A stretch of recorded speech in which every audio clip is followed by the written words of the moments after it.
Yeah, namaste. Sorry for the delay. It's been 4 minutes, so I'm extremely sorry. It took some time to get all the things set. I think we are all set now. We can begin, I guess.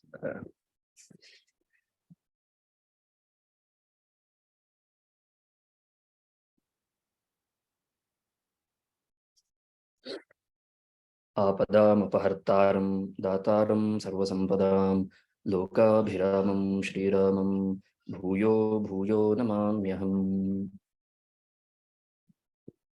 So welcome back again to Ramayana Kathalahari. So this this is session number 12, I guess. So we are halfway. This is the halfway mark, and we have so far reached a junction in the story of Ramayana where the action has already begun. We saw how Vāli's trial was done, how Vālī was convinced with Rama's answers, and then Sugrīva had to go through a lot of work because he was asked several questions, and then it was not a threat. We discussed whether it was a threat or a reminder in the previous lecture. A gentle reminder was sent, and not gentle, a reminder was sent, albeit a harsh one, to Sugrīva, that if you do not keep to your words, then the path through which Vālī was sent is still not narrow. So it is still wide open. So if I know how to send Vālī through that path, then I know, and you should know that I'm capable enough to send you as well. So that was the hidden message behind that reminder to Sugrīva.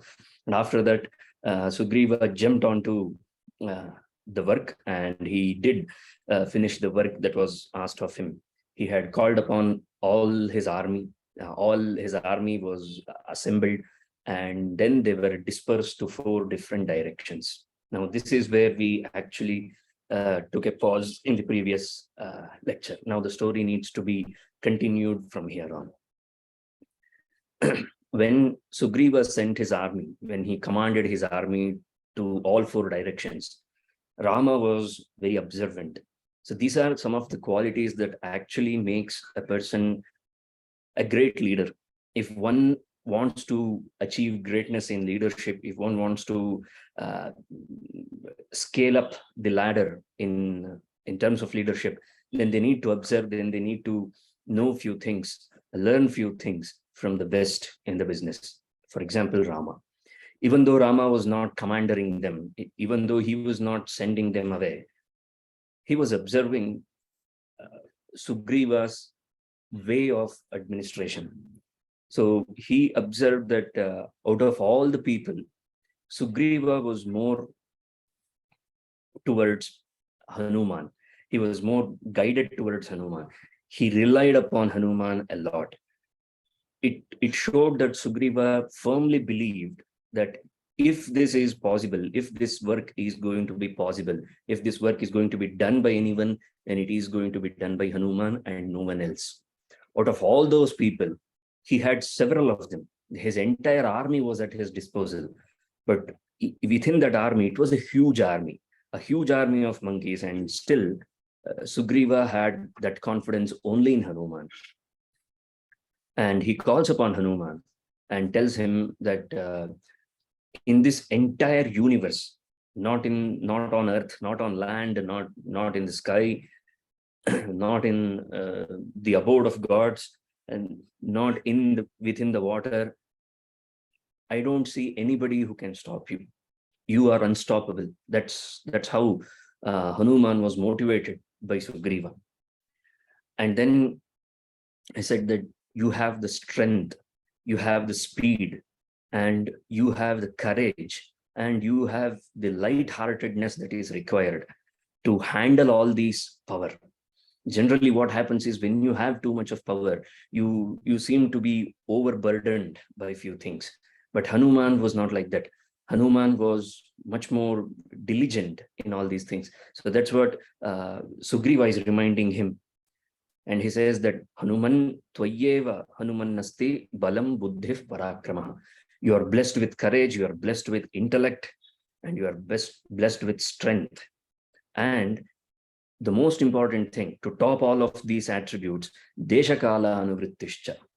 My guru always used to say that it should be, whatever we do, it should be in accordance with Desha, Kala, and Sannivesha. These are the three things that we need to pay attention. No matter whatever we do, it should be at the right time, at the right place, and at the right circumstance. So Desha, Kala, Anuvrittihi. Hanūmān knew what needs to be done at what time. He was the right man for the job at right time and at the right place. And Sugrīva knew this. And also, he had all the knowledge of Naya. Naya here refers to Niti Shastra. So he called Hanūmān as a Naya Pandita. Naya Pandita is a person who is well versed in Niti Shastra. So since you have all these qualities in you, I'm very sure that you will get this work done. No matter what, you will get this work done. So he says that now this was observed by Rama. And he came to a conclusion that looking at how Sugrīva is speaking to Hanūmān, he seems to be biased towards Hanūmān, biased in the sense that this is the fellow who is going to get this work done. So if this is the case, then Rama had a special message, because he had no clue whatsoever about Sugrīva's army. He is meeting them for the first time. So he has no way to understand who is going to get the job done. So, but when Sugrīva was speaking to Hanūmān, Rama could infer all these things, and then he spoke to Hanūmān personally. He called him up and said that I'm going to give you something, and he handed over him a ring. Rama handed over Hanūmān a ring with Rama's initial. Now, please don't ask me whether the initial was in alphabet R or alphabet S. No. The only thing here, it is Svanāmaṅkopashobhitam. Valmiki uses the word Svanāmaṅkopashobhitam. His name was printed there. His name was mentioned there on that Anguliyakam. And I think those people who have some association with royal families, they know that most of the royal signatures, we call it as stamp or all these things, those are all those used to be kept and maintained by a set of people. So the names were usually engraved on those rings and such kind of ornaments. So that kind of an ornament Rama took from his hand, from his fingers, and handed it over to Hanūmān, because Rama had now full confidence in Hanūmān that this is the fellow who is going to meet Sita. So when you meet her, you need to give this to her, because Rama knows what his wife is. And Rama understood that Sita is not going to trust anybody blindly. Can you blame her? You cannot blame her, because she was once betrayed by a man who posed himself as a Brahmana, who posed himself as someone who is inquiring generally, casually, and then he kidnapped her. And not only this fact, it's not that installed fear that was there in Sita. It was the nature of every woman back in those days, that they were not interested, they did not want to pay attention to other people. So this is why the upcoming session makes a lot of sense, because that's when we feel why Hanūmān thought that it was the most daunting task of his entire life to speak with Sita. It's not an easy task to speak with a woman, especially a Paranari, a woman who does not belong to you, who is not your wife, who is not your sister, who is not your mother. It's very difficult to speak to them. And how do you speak to them? So that's the essence, that's the lesson that is there in Valmiki's Ramayana, that we will see, that we will cover in the next session. And I have been saying this, that if Kalidasa has attained that kind of fame, it's all because he was able to go through Valmiki's Ramayana. I don't know how many times Kalidasa must have read Ramayana, especially Valmiki's version, because each and every point, each and every subtlety that you find in Kalidasa's literature, it's all a gift. It's all bestowed upon him by Valmiki. There is a beautiful incident. I'm sorry, this is supposed to be told in the next session, but since I have been talking, I will give you out the information right away. When in Kumarasambhavam, in the 5th Sarga, Parvati was doing penance to get Mahadeva, Bhagavan Mahadeva, as her husband, and Mahadeva wanted to examine her, put her through a test, a rigorous test. So what he did was, he came in the form of a Vatu. He came in the form of a small boy, and he started abusing Mahadeva. And only Mahadeva can abuse himself, nobody else. No one else has that kind of daring to abuse himself. So when this was going on, Kalidasa, in the beginning of this incident, in the beginning of this episode, he says that when that Vatu, when that Brahmachari entered the ashram premises of Parvati, he uses a line, he uses a particular line that Umam sapashyan rujunaiva chakshusha. This is Kalidasa's line from Kumarasambhavam. He says that that Vatu was looking at Uma, that is Parvati, rujunaiva chakshusha, rujuna chakshusha pashyan. There is something called as Ruju Drishti and something known as Vakra Drishti. When you look at a woman, how do you look at a woman? There has been so many debates going on about that if you look at a woman for more than 16 seconds or 17 seconds, they have given some time limit that is considered as stalking her or making her feel uncomfortable. So if you watch someone with a very bad intention for 15 seconds, is that okay? That's my counter question. How do you determine with the time, if you give a time limit to it, and if you look at a woman for 16 seconds or for more than 16 seconds, it's stalking her? You cannot put a time limit to it. The way a man looks at a woman, I'm very sure that a woman will get to know what are his intentions in the second itself. In the second itself, she gets to know what this man is all about. And in that moment, Kalidasa explains that he saw that Vatu looked at Parvati with a straight face, with a straight vision. He had no other bad intentions whatsoever. Now, many people wonder that, where is this idea coming from for Kalidasa? Where did he derive this idea? Nowhere else but Ramayana.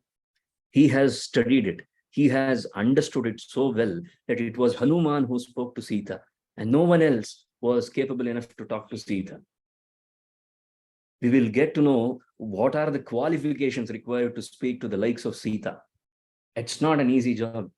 It's not anybody's cup of tea. It was Hanūmān's cup of tea. And this session is all about the rise of the legend of Hanūmān. Why Hanūmān, the character of Hanūmān it has been put to such a great height by Valmiki. Why has he put so much of onus on this one character? And an entire kandam, an entire chapter, not chapter, an entire kandam is dedicated to the heroics of Hanūmān. This is a story of Ramayana, but an entire kanda has been dedicated to Hanūmān. So this might raise question to people like me who are staunch followers of the likes of Bharata. Bharata did not even get that much of screen space. Only in Ayodhya Kandam, you see very briefly, Bharata appears only briefly. But Hanūmān, he comes very later in the story, and then he gets an entire kandam dedicated to him. That shows what kind of a character Hanūmān was. And this is the moment where Hanūmān's legend begins. So, Rama, after giving his ring, the engraved ring, he talks to Hanūmān and tells him that Matsakashad anupraptam anudvignanu pashyati. I'm very sure when the moment Sita sees this Anguliyakam, this ring that is from me, she will calm down and she will definitely speak to you. Otherwise, I don't think she's going to speak to you. No matter whatever you do, she's not going to speak to you unless she's confirmed and she's absolutely sure about it. So please give it to her.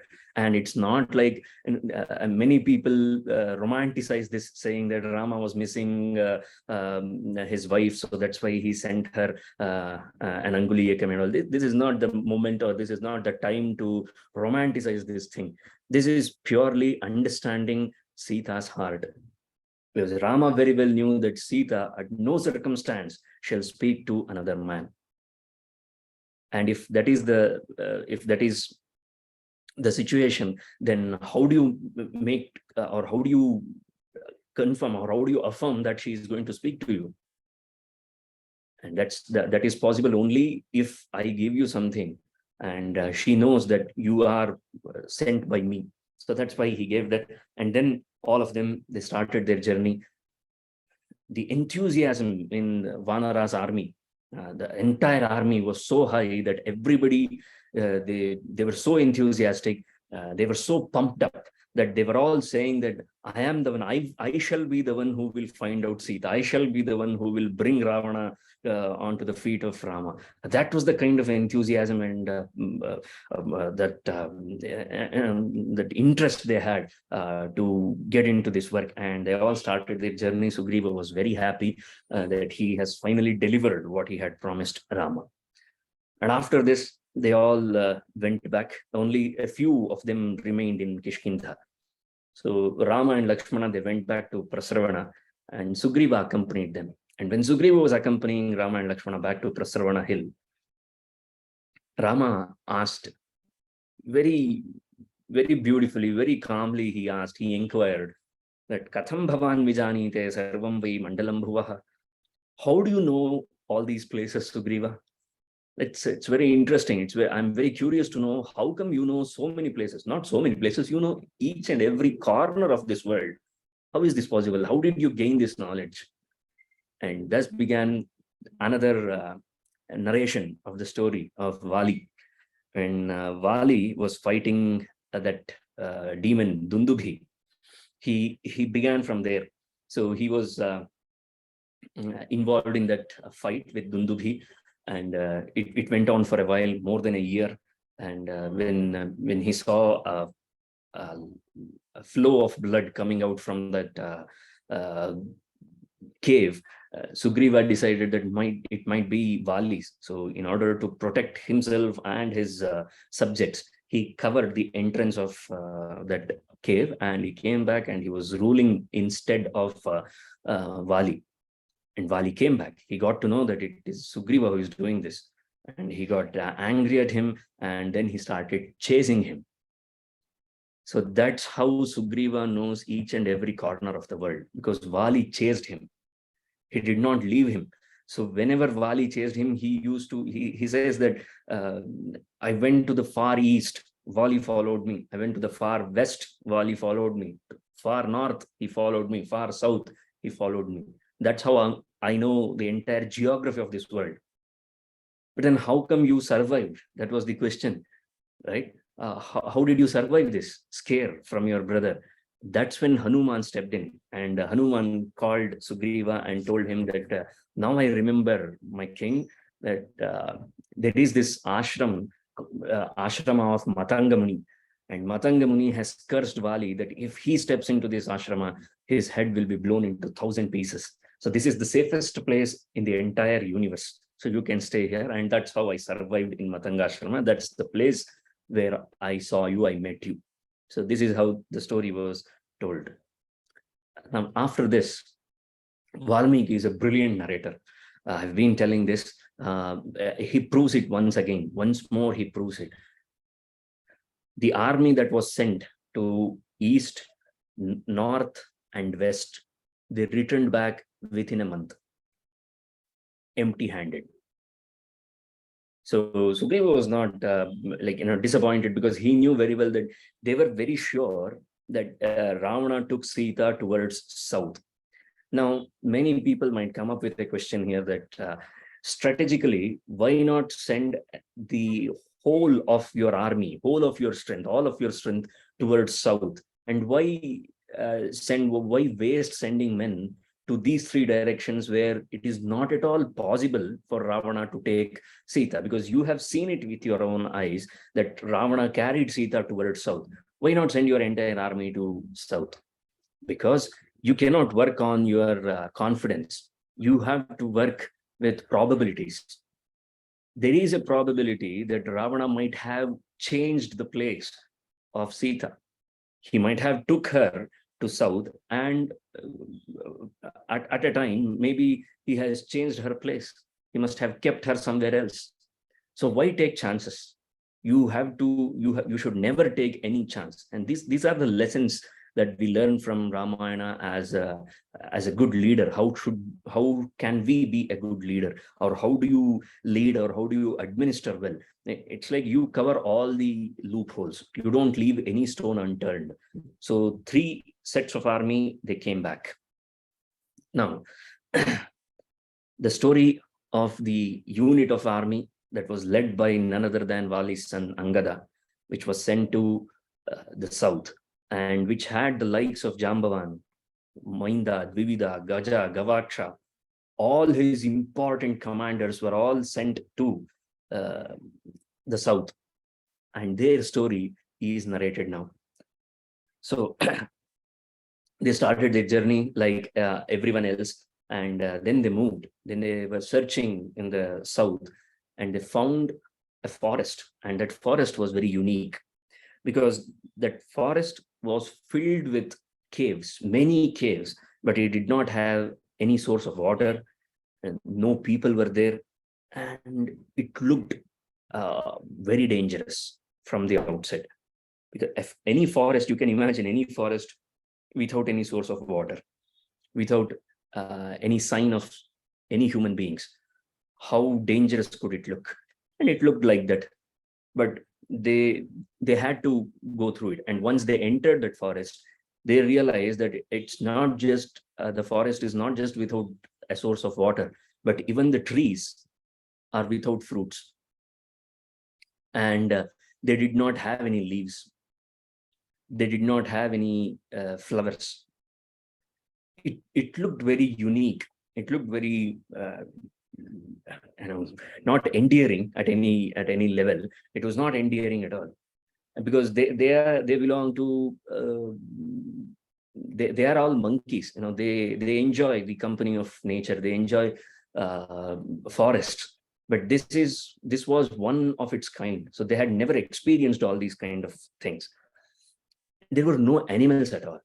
Na mahisha, na mrigaha, na cha hastinaha. There was a river without water.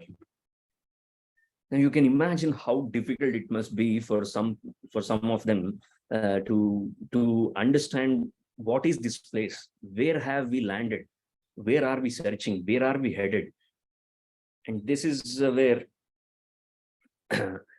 they all entered. And the legend behind this forest is there was a sage named Kandu. His name was Kandu, and he was a great sage, and his son was only 10 years old when his son died. And he placed the curse upon this jungle that let there be no water, no leaves, no fruits, no human beings, no animals, nothing in this forest. So it was due to his curse that this had become like this. So they searched this entire forest. They could not find Sita. They were not able to find Sita. And they all sat under a tree, and they started thinking, oh, what is going to happen to them? And by this time, they had almost crossed the time given to them. The time limit given to them by Sugrīva was 1 month. They were almost on the verge of finishing it. And everyone knew that Sugrīva Sugrīva ruled with an iron fist. So he did not give any, he never gave any easy things. He always punished if someone did not finish the task within deadline. Okay, maybe all the IT sector managers are blessed with Sugrīva's blessings. So that's why they are all so much behind everybody's deadline. You have to finish everything within this deadline and all. So now Angada, it becomes his responsibility. This is where the leadership skills of Angada are tested. I mean, he's a poor lad. He's still only young fellow, and he had to lead a line of giants, a line of great men. It's always easy when you have to lead people who are less qualified than you. But if you are given the responsibility to lead men who are more qualified than you, who are elder to you, it's always a daunting task, because you have no clue. They are all well experienced than you. You are the youngest one, and yet you are supposed to lead them. And at Angada's age, it was a huge responsibility for him. So he spoke to them. He tried to motivate them. He says that Anirvedancha Dakshyanta Manasascha Parajayam. 3 things that ensure that we will always be triumphant. We will always succeed in life. What are those 3 things that makes sure that we are triumphant and we will always succeed? The first one is Anirvedam. We should never lose our heart. Nirveda is losing our heart, and Anirvedam is not to lose our heart, or not to feel dejected or rejected or distracted, depressed. We should never feel depressed. First one. Second one, we should be capable enough. Dakshyam, Dakshata. Whatever we do, we should do with 100% capability. And thirdly, Manasascha Parajayam, not losing our mind or our heart, even at the most distressing point. Even when we are looking at defeat, we must not lose heart. So these are the 3 things that ensures that we succeed in life. So I know we have very less time with us, and we don't have much, we have not achieved much so far, and we need to find Sita as soon as possible. And we seem to have entered into a forest that is not giving us any clues whatsoever. But still, we need to move on. Because remember, our master, our king, he is known to be an angry one. And if we return empty-handed, he shall punish us. And forget about Sugrīva. Imagine the plight of Rama. He had trust. He had trusted us. And he has sent us with this notion that we will come back successful, and we will find Sita and come back. And what if we not deliver what Rama is expecting of us? It would be a huge disappointment to him. Do we want to disappoint Rama? No, I guess. So then let us find out Sita again. Maybe we have missed certain places in this forest. Let us search this forest again.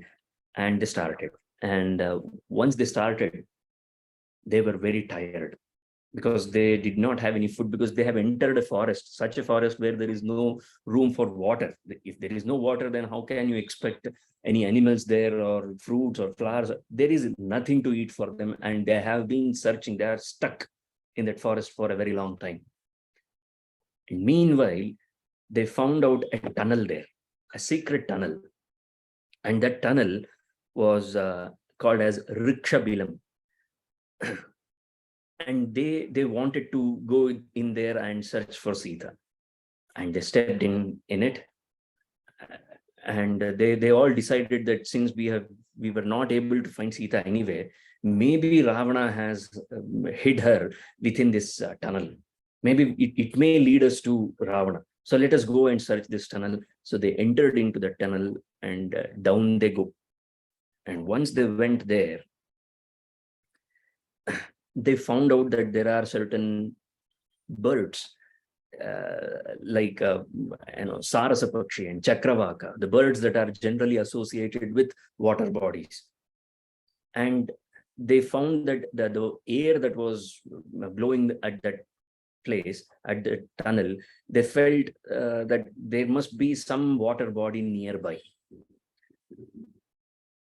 They forgot about Sita. First, they wanted to drink something, because they were out of food and water for so long. So they wanted something, and they went in search of water. But when they entered into the tunnel, and they saw that there is another forest hidden underground, And this forest was completely made of gold. It appeared to them as a golden forest.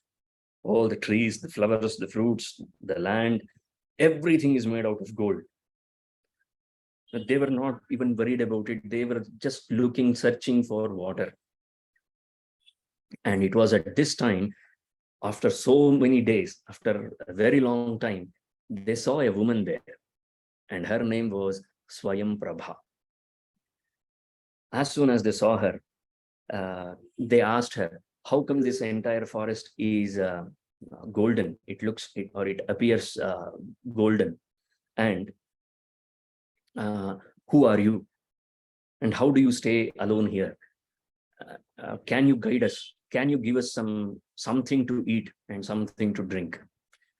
So then she narrated that it was again, all this responsibility fell on Hanūmān, because he was the best negotiator. So he talked to Swayamprabha, and Swayamprabha responded saying that this forest is actually made by a demon, an asura named Maya, a very famous Maya asura. He was their chief architect, the chief architect of asuras. This entire forest has been made by him because he was doing penance here for thousands of years, and he had gotten some boon from Pitamaha, that is Brahma, and he stayed here for a very long time. And he had a love interest. He had a wife named Hema. Her name was Hema, but Indra took her away because she was an Apsara. So Indra took her away. And that's when he decided that let me make in her remembrance, in her memory, Maya made that entire forest look like gold. And from then onwards, I was Hema's friend. Swayamprabha was Hema's friend. So I stayed back here to take good care of this forest. So I am the caretaker of this forest. Now, please let me know, who are you people and why have you entered this? Not many people can come here. Not many people, no man can enter here. And how come you are here? What is your purpose of visiting this forest? And before you may answer this question, let me offer you some food and water. So she offered some food and water, and then Hanūmān narrated the entire story. Again, this is where the brilliance of poet is. He never lets us forget what the story is or how the story has happened. He keeps on reminding us. And Hanūmān narrated the entire story to Swayamprabha. And he said that we have nowhere else to go. We have already crossed our deadline. Could you please help us? Could you please get out of this tunnel, get us out of this tunnel so that we may continue with our search for Sita? And she said that, see, it is impossible for anybody to get out of this tunnel with their eyes open. So I request all of you to close your eyes and hold my hand, and I shall take you out of this tunnel. And this refers to a kind of, and this is definitely not something that has only happened in the outer world. This has got some significance related to the inner world. Swayamprabha could mean something in the yogic world that needs to be examined, that needs to be researched, that needs to be experienced. I'm just giving out some hints that Ramayana is not just a story. It has got some unique insights into yogic world as well. So it could mean anything. It could be a symbolic representation of some yoga marga. And we cannot discount all these things while studying Ramayana. That's the point that I wanted to make, that's all. And then they all closed their eyes, held her hand, and Swayamprabha took them out of the tunnel, and they were placed. And now they finally could see the actual world. Now they were relieved that finally we are back to the real world. Now here is where Angada loses his confidence as a leader. This is where we see him as the most vulnerable man. He says that you're all elder to me, you're all more experienced than me. And you all are aware that we have already crossed the time given to us. So if we are unable to deliver what has been asked of us, I think there is no point in going back, because if we go back, Sugrīva is definitely going to kill us. And if we go empty-handed, it will break Rama's heart. So I think we should all stay here, not stay here. It's better if we die here, because I don't see anything at all. I don't see how we can live after breaking the deadline given to us by Sugrīva. It's impossible for any of us to live after not delivering the goods or not delivering the results that was expected of us. And if Rama gets to know that we were not able to find Sita, but we spent more than the given time and yet returned, do you think Rama would be fine with this? Do you think he will be okay with this? No, he has pinned all his hopes on us. And if we cannot return empty-handed, there is no way we can return empty-handed. But we have not found Sita so far. So I say that we will die here. Let us do prayopavesha. Prayopavesha means, to fast until we die. That is called as prayopavesha. So let us all fast until we all die. And he had another issue as well, Angada, because he was sure that Sugrīva did not like him. A man who actually killed my father, do you think he will ever like me? Or do you think he will ever give me the throne? I don't think so. He must be waiting for the opportunity for me to get out of his path. He must have his own plans. So I don't think he's ever going to give me the throne. And he still might have some enmity, some rivalry towards me, because I am the son of Vālī. So maybe he will excuse all of you, but he definitely will not excuse me. I'm very sure that he will kill me. If I go back, he will definitely kill me. So I don't know about you people. You can either stay with me, or if you want, you can go away. If you want to return, please do. But if you are following me, I am your leader. I am your true leader. And if you think I am your true leader, then stay with me. I have a better suggestion. Nobody can find us if we enter back into the tunnel. Remember the tunnel? Swayamprabha had told us that no man can enter this tunnel. We had already entered. So we have the gate pass. We know how to enter. Let us go back and stay in the golden forest forever, hidden from the outer world, so that nobody can find us. That's another way. Because if you don't want to die like me, then we can all live in the secret tunnel of Swayamprabha. So this was Angada's proposal as a leader. A man who spoke so highly before. 3 things are required to succeed in life. See how immediately he lost his heart. It's because he's still young, he's still learning. He's not, he's still kacha hai, and he's not baked yet. He's still raw. And these are the incidents that are required for a proper study, a case study. See, we see various characters in Ramayana. Many people complain that Ramayana does not have as many characters, as many interesting characters as Mahabharata has to offer. But the qualities that Ramayana offers, the depth that Ramayana offers in each and every character is unmatchable, is unparalleled to any other epic. You take one character and you can analyze them, you can go to the depth of that character, and you see so many shades of that character. We saw how Angada was a dutiful son. We saw that Angada was the messenger. He had the quality of a messenger when he took the message of Lakshmana to Sugrīva. We saw his leadership qualities, a budding, young, emerging leader. And now we are seeing a teenager, a youngster, losing his mind at the prospect of failure. Isn't it? Most of the times, youngsters these days, they lose their heart when there is the prospect of imminent defeat, imminent failure. And he has already arrived at this conclusion that we are totally eliminated.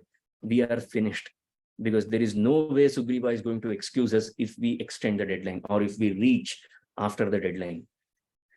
He has lost the vision.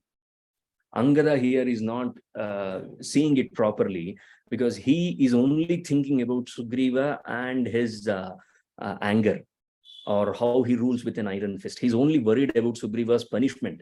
He's not worried about the task at hand. The task at hand was to find Sita at any cost. So that's why Sugrīva sent his most trusted commanders, all of them placed in one unit. Otherwise, he could have sent everybody elsewhere. No, he did not.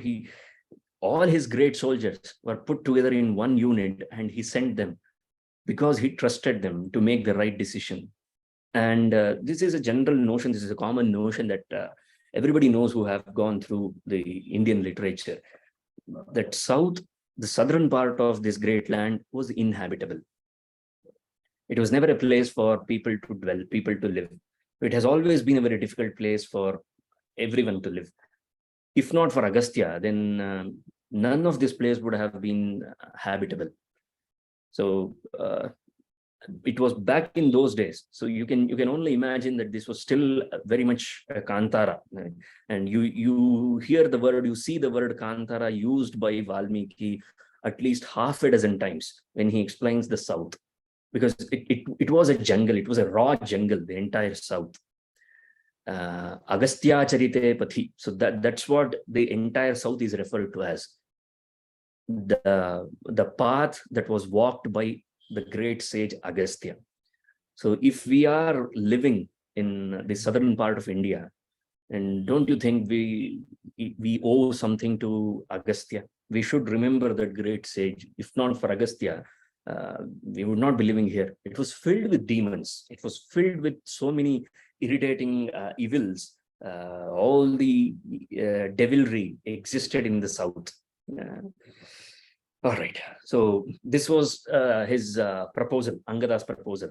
If you want to live, then let us go back to the tunnel. If you don't want to live, then let us fast until we die. Who else than Hanūmān can break this kind of a thing that has been thrust upon people? You imagine you are led by a young, energetic leader, and if he loses his heart, and if he gives you such a speech, then you would obviously you definitely do not want to carry on with the task. What Hanūmān did was, he used the third upaya. There are 4 upayas. The first one is Sama, second one is Dana, third one is Bheda, the fourth one is Danda. Sama, Dana, Bheda, and Danda. Now, it is so unfortunate that Valmiki just says that Sachaturunam upayanam tritiyam upavarnayan bhedayama satan sarvan vanaran vakya sampada.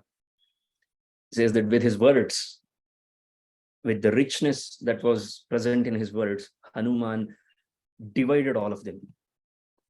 And he does not explain. Valmiki has not explained how he divided the whole army, the whole unit of army. He just gives a reference that he used the third upaya, Bheda, and he divided the opinion of all the people.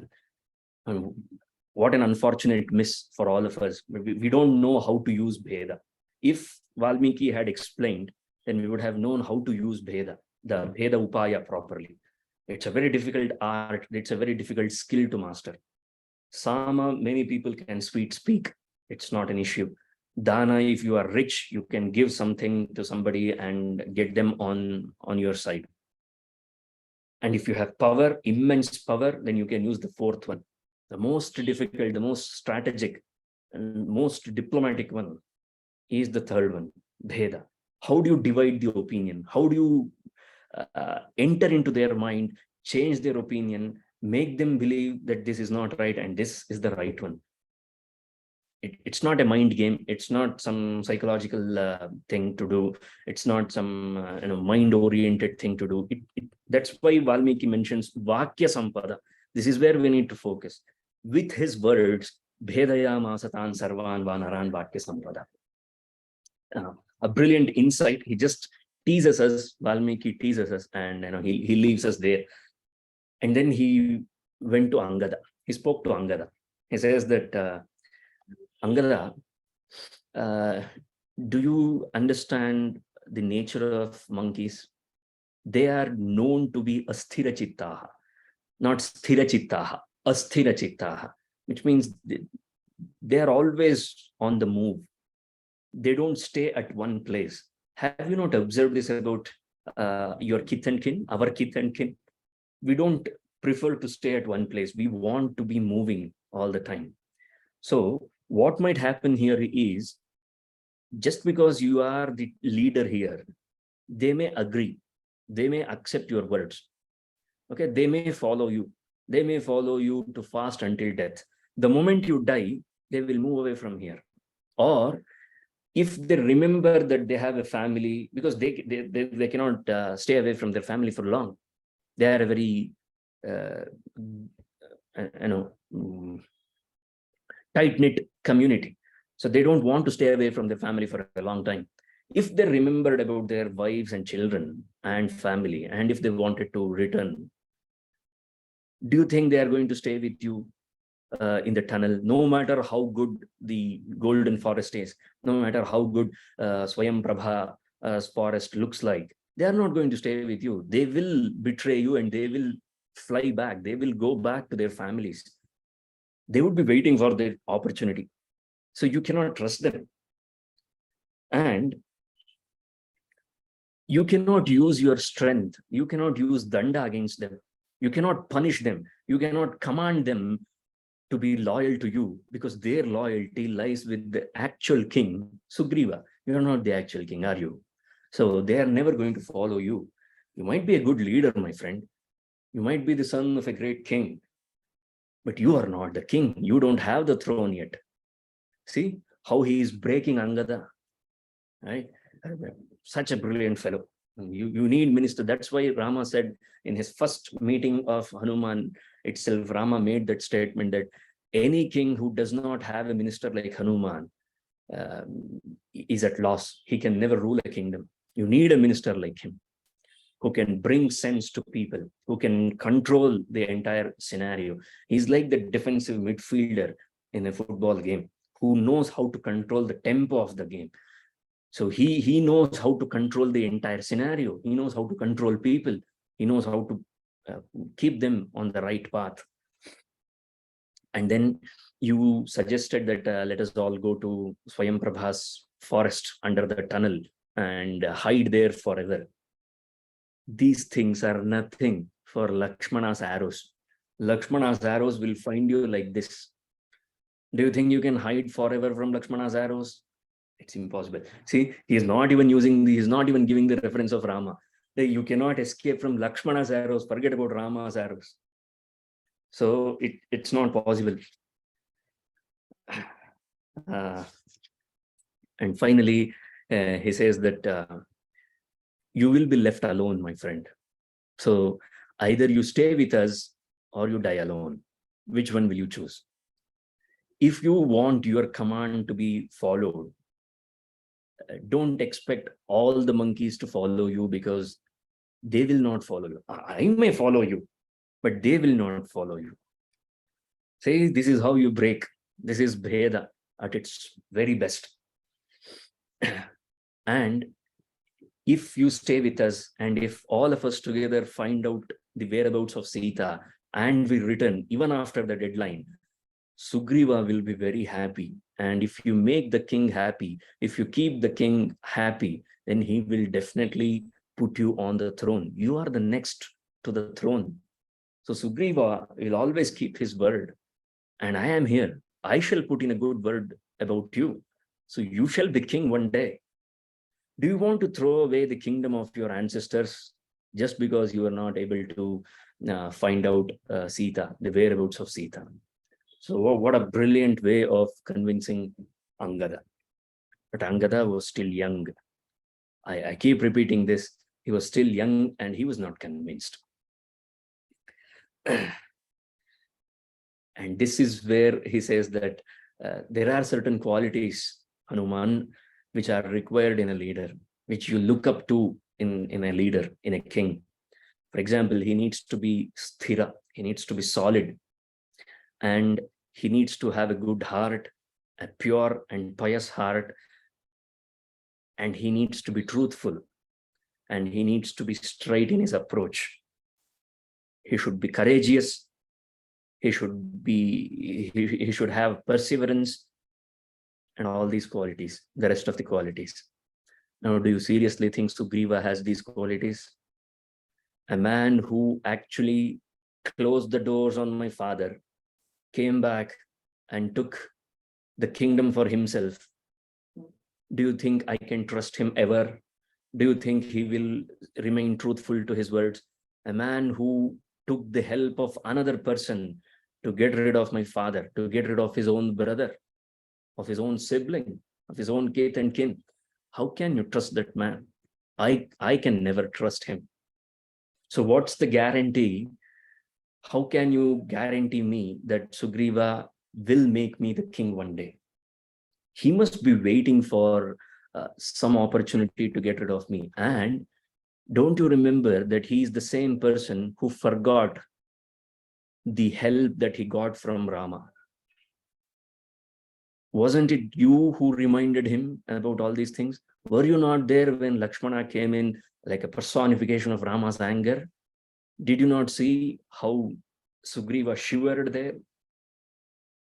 So he forgot the help that he took from Rama. A man who forgot Rama's help, do you think he will remember me or whatever I have achieved? I'm just a messenger, or I'm the leader of all the messengers. I've been sent to find out where Sita is. Do you think Sugrīva will ever remember all these things about me? I don't think so. If not kill me, I think he will definitely place me in prison forever. He might imprison me forever. I think to be under the prison, or to be imprisoned by, rather than be imprisoned by Sugrīva, it is better to stay here, fast myself unto death. And then he said that you people carry on. If you have the courage to look Sugrīva and Rama into their eyes and tell them the truth that we were not able to find Sita, and if you want to do this by returning to Kishkindha again, be my guest. Please do that. Please go ahead. And when you go back, please convey my regards to Sugrīva. Please convey my regards to Rama and Lakshmana. And please take care of my mother, because I'm not coming back. This was Angada. Angada took a decision, and he put forth his strongest foot, and he showed his authority as a leader. He said that, I don't care whatever you say, Hanūmān. I'm going to stay here. I'm going to fast until death. If anybody is interested, you can follow me. Otherwise, I'm not bothered. And he put forth his asanam towards Dakshinagra, towards south. The agra was pointing towards Dakshina, and he stood there and he sat there and he started meditating. He sat in a meditating pose, and he waited, and he remembered everything that Rama had gone through. He said that once upon a time there was a bird which was old, but it tried its level best. It gave its life for the sake of Rama's work. And here I am, a young one, still unable to perform Rama Karyam. And this is when a bird heard this conversation. Is it 8 o'clock already? Yes. So we can have a couple of questions at this point of time. If any of you have any questions, maybe then we can proceed ahead with the introduction of Sampati. If you have any questions, you may ask them.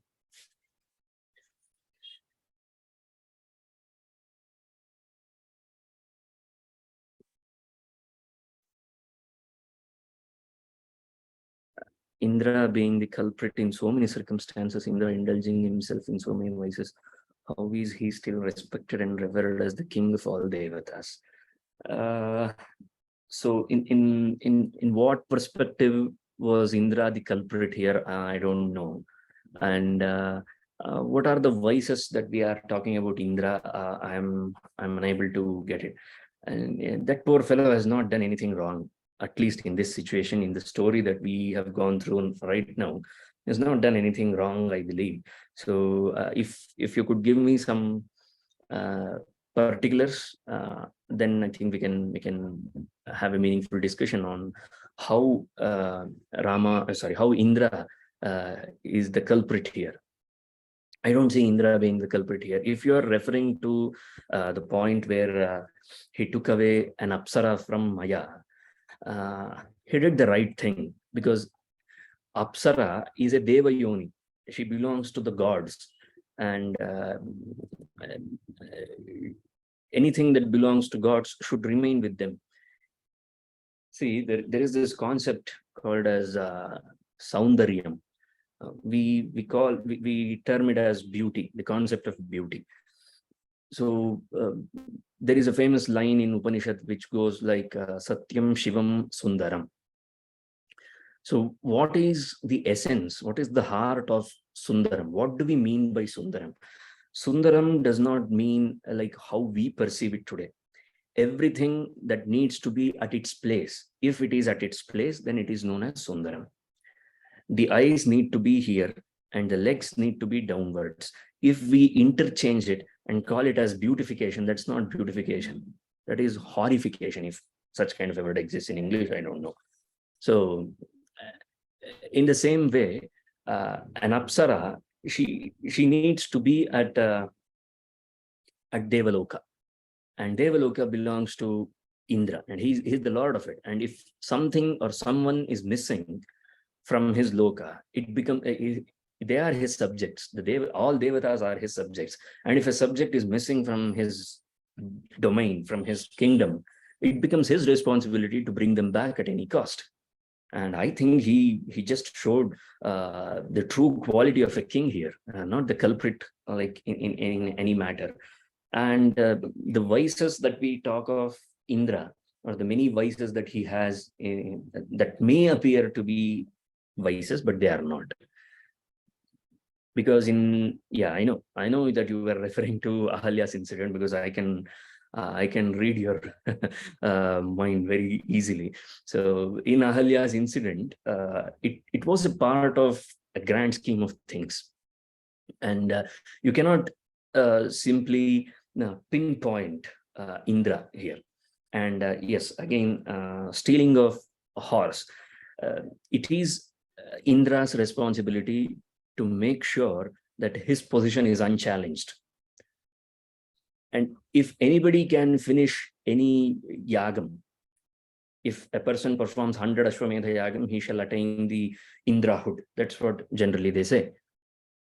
So if they do not go through any test, if they do not go through any hardships, and if they are allowed to do it, then how will you get to know their greatness? How will you ever get to know the greatness of Ambarisha or Yayati or Nahusha or such kind of great men if Indra did not do such kind of things? See, if we are going to judge Indra based on one circumstance, then we are missing the point. We must look at Indra from the perspective of the grand scheme of things. In the grand scheme of things, he plays a major role. He plays an important role in maintaining the balance. So I don't see why we should have that kind of notion towards Indra. And again, he has been truthful to his duties. He has never shied away from his duties. His primary duty as a god is to control the rains, and he has been reigning. He has not shied away from reigning at any given point of time. So I think that's how Indra should be perceived. And I know Indra is like Arjuna of Mahabharata.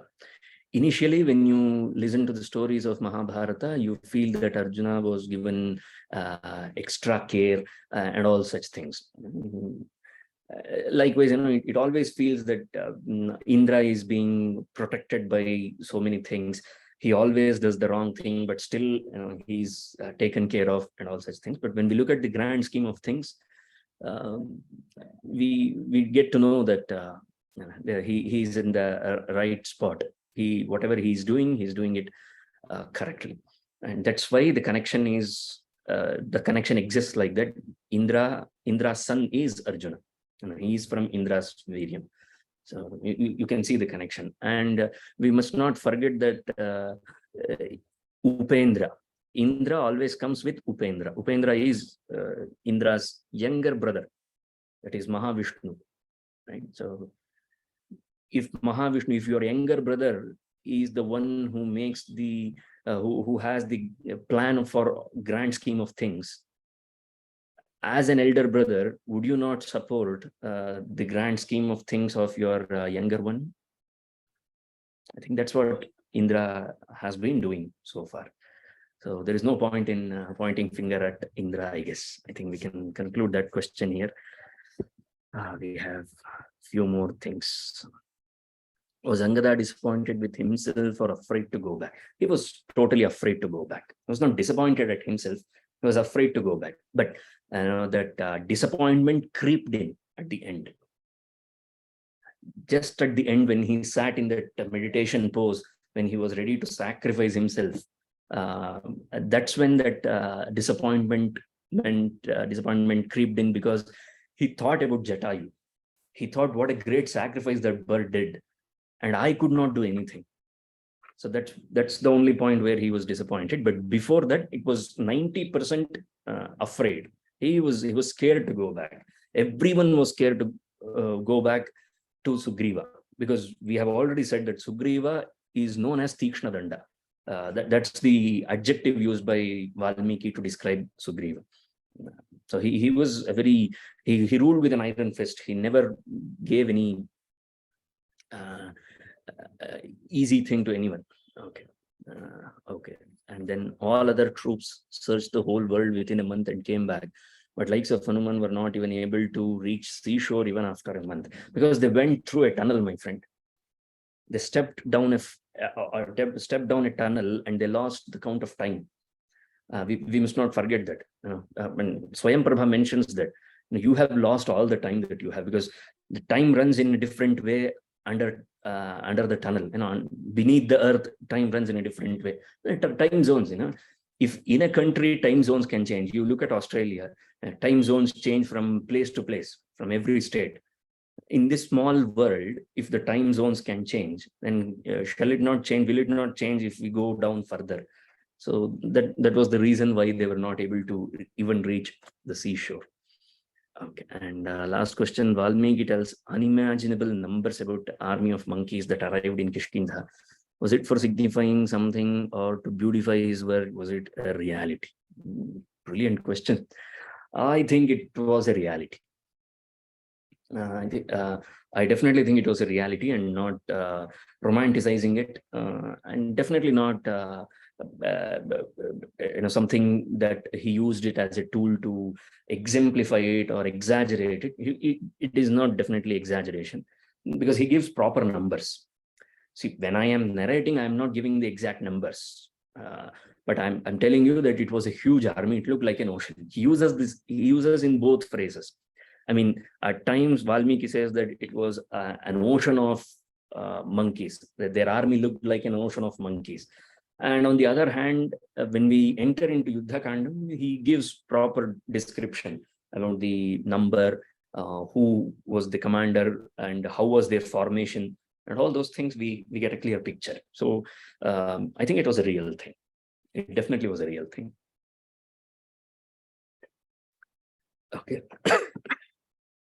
Is the world map told by Valmiki relatable to today's world? That needs to be tested. That's the job of some enthusiastic researchers like you, who are interested to take up research work in Ramayana and geography. Many people keep asking that how is Ramayana still relevant in today's world? This is how it is relevant. We can make a map of it.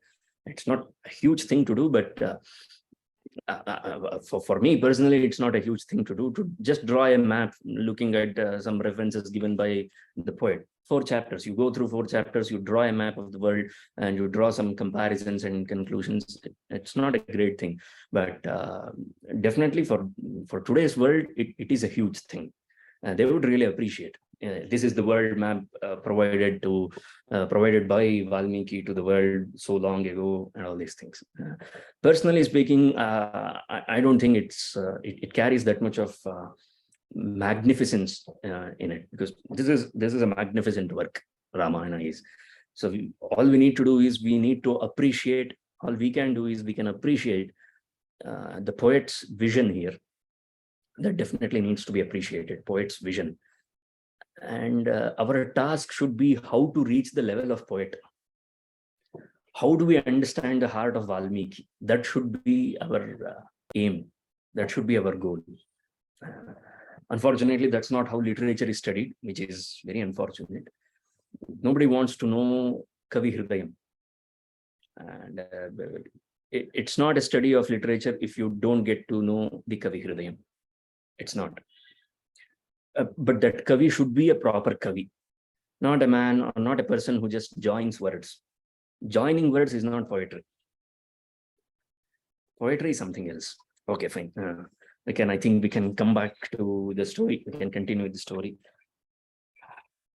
When Angada decided like this, and when he sat down there, most of the monkeys who followed him, they just followed him here as well. They also sat there. And it was at this moment that Sampati, an old bird, saw his food, saw his lunch, dinner, breakfast lined up like this. He was so happy because he had no wings. A wingless bird offered with an unlimited lunch. Now he said that Yathayam Vihito Bhakshaha Chiran Mahyam Upagataha. He said that Paramparanam Bhakshyami Vanaranam Vritam Vritam. Every time a monkey falls down, I shall eat them one by one. No hurry. Let them take their own sweet time. I can have them. And this is how he thought, Sampati. And that bird appeared. He slowly came out of the shadow and appeared in front of them atop a hill. Angada was sitting here. Imagine Angada's vision, Angada's view. He looked at Sampati and he told Hanūmān, look, because we failed in our task, I think the god of death, Yama, has come down in the form of a bird to eat all of us. Here is our punishment. Even the gods do not want us to go back. Do you get the point, Hanūmān, now? Even the gods do not want us to go back. So this is our death. Look at our death. He's staring at us. And that's when he reminded him that Sarvani Bhutani, every single soul on this earth wants to help Rama. Now, this is an interesting part. This is where, this line has been taken and romanticized in some other versions of story where a squirrel helps Rama build that bridge over Samudra. And then we have this line known as, a word known as, what is that? Adil Seve, right? A squirrel's service. But that's a romanticized version. But the actual version is that even a bird helped. A bird only has wings. How can a bird help? How can a bird fight on behalf of Rama or fight for Rama? Look at Jatayu. Jatayu gave his life for the sake of Rama, for the sake of protecting Sita. And here we are, unable to do anything. Priyam kurvanti Ramasya tyaktva pranan yathavayam. Each and every creature, each and every soul on this universe, they are ready to give their life to make sure that Rama Karyam will happen. This Rama Karyam has a great significance. And I'm very thankful to all the gods that are there, that this word, fortunately, has not entered the political arena.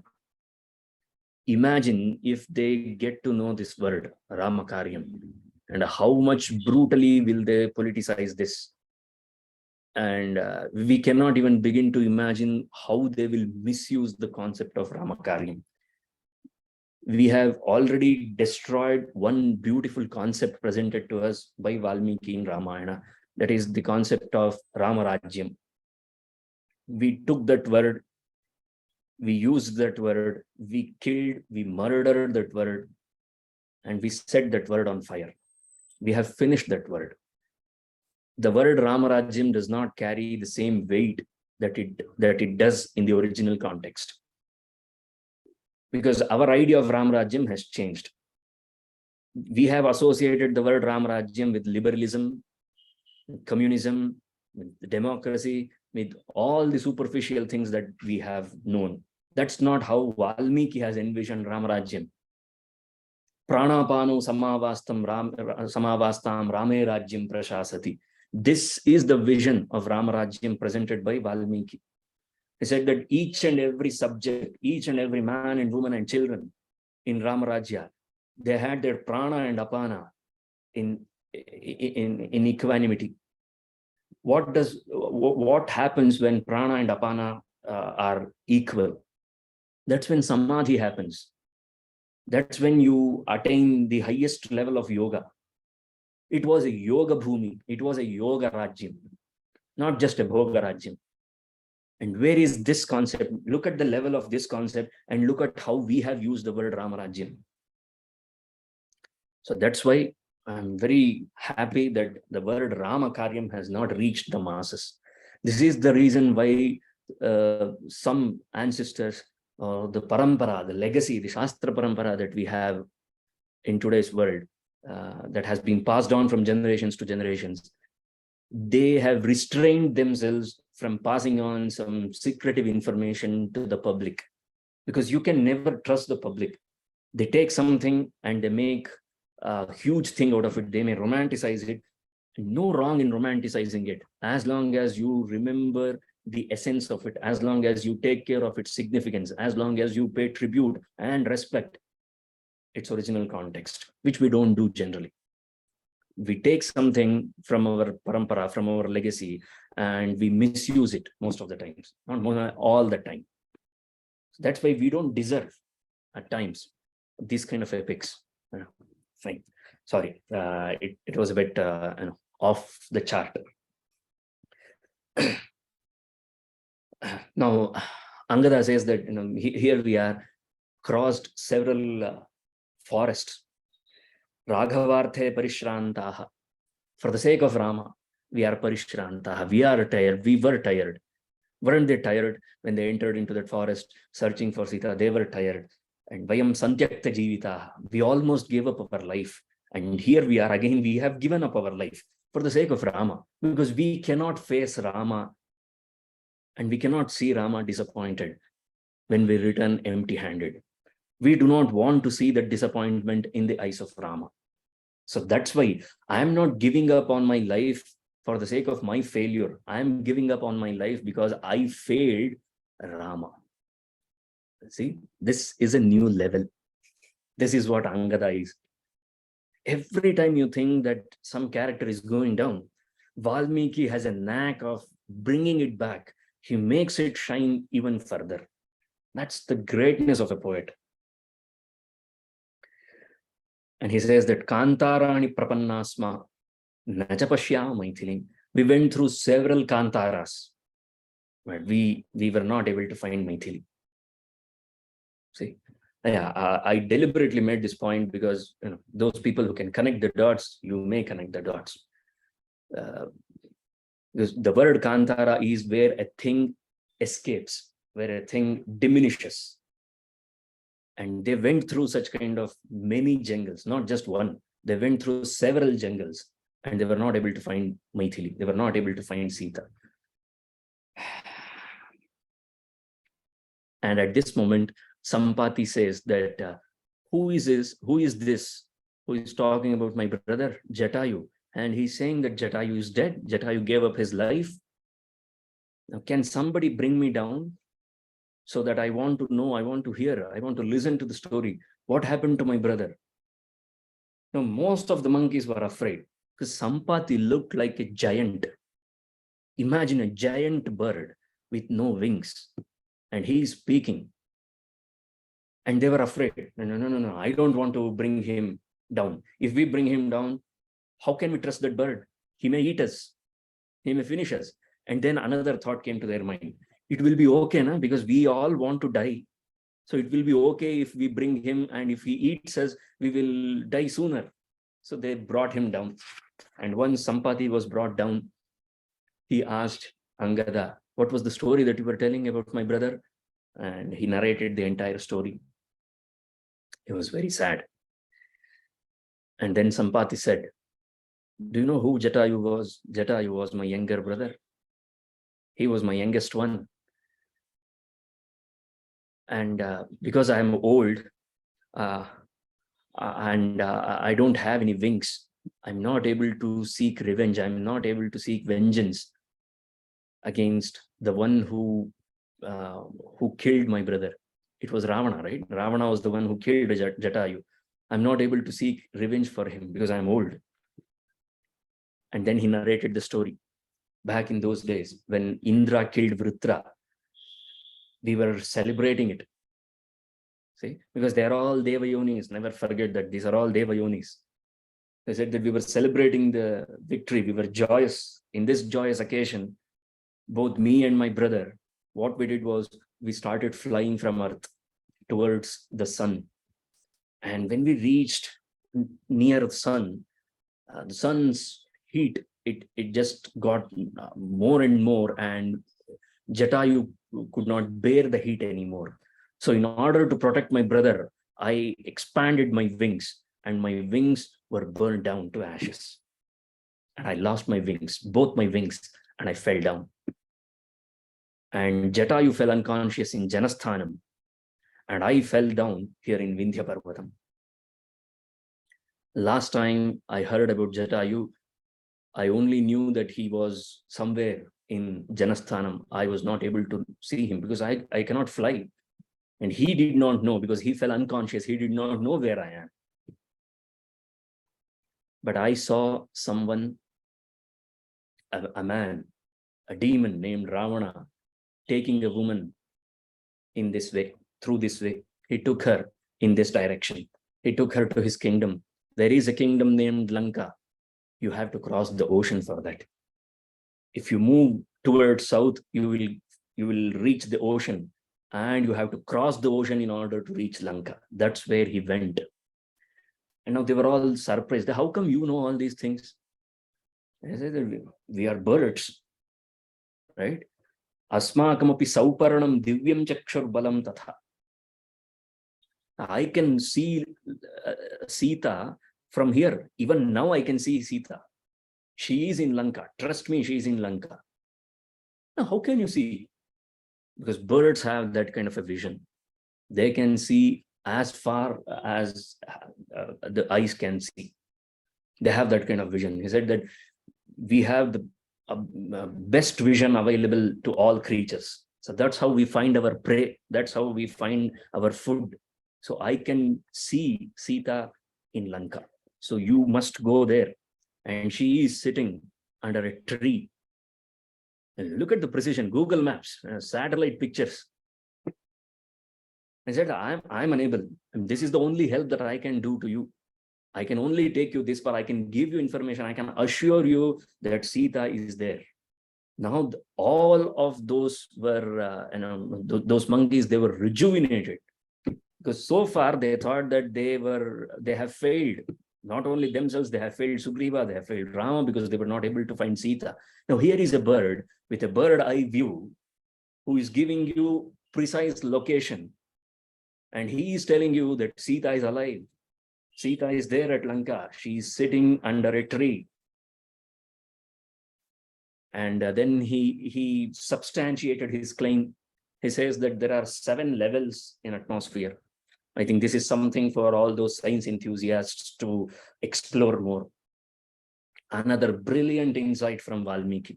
He says that in the first level, Adyaf Panthaha, Kulinganam Yechanye Dhanya Jivinaha. Pigeons can only fly till first level. Level 1, pigeons can fly. Beyond pigeons, Kakaha. Dvitiyo Balibhojanam. Balibhuk means crows, ravens. They can fly at that part. And then Bhasaha Tritiyam. These water birds, aquatic birds. Oh, finally I got that word. I think second half is much better, I guess. I've been very poor by my own standards. I've been very poor in the first half. I know, I apologize for that. The aquatic birds, they reach the third level. And in the fourth level, you find Shiena, a kind of bird which feeds on other birds. And in the fifth one, you find eagles. In the fifth level, eagles fly. And in the sixth level, hamsas, swans, they fly. And there is seventh level where only Vainateya can fly. Only Garuda can fly.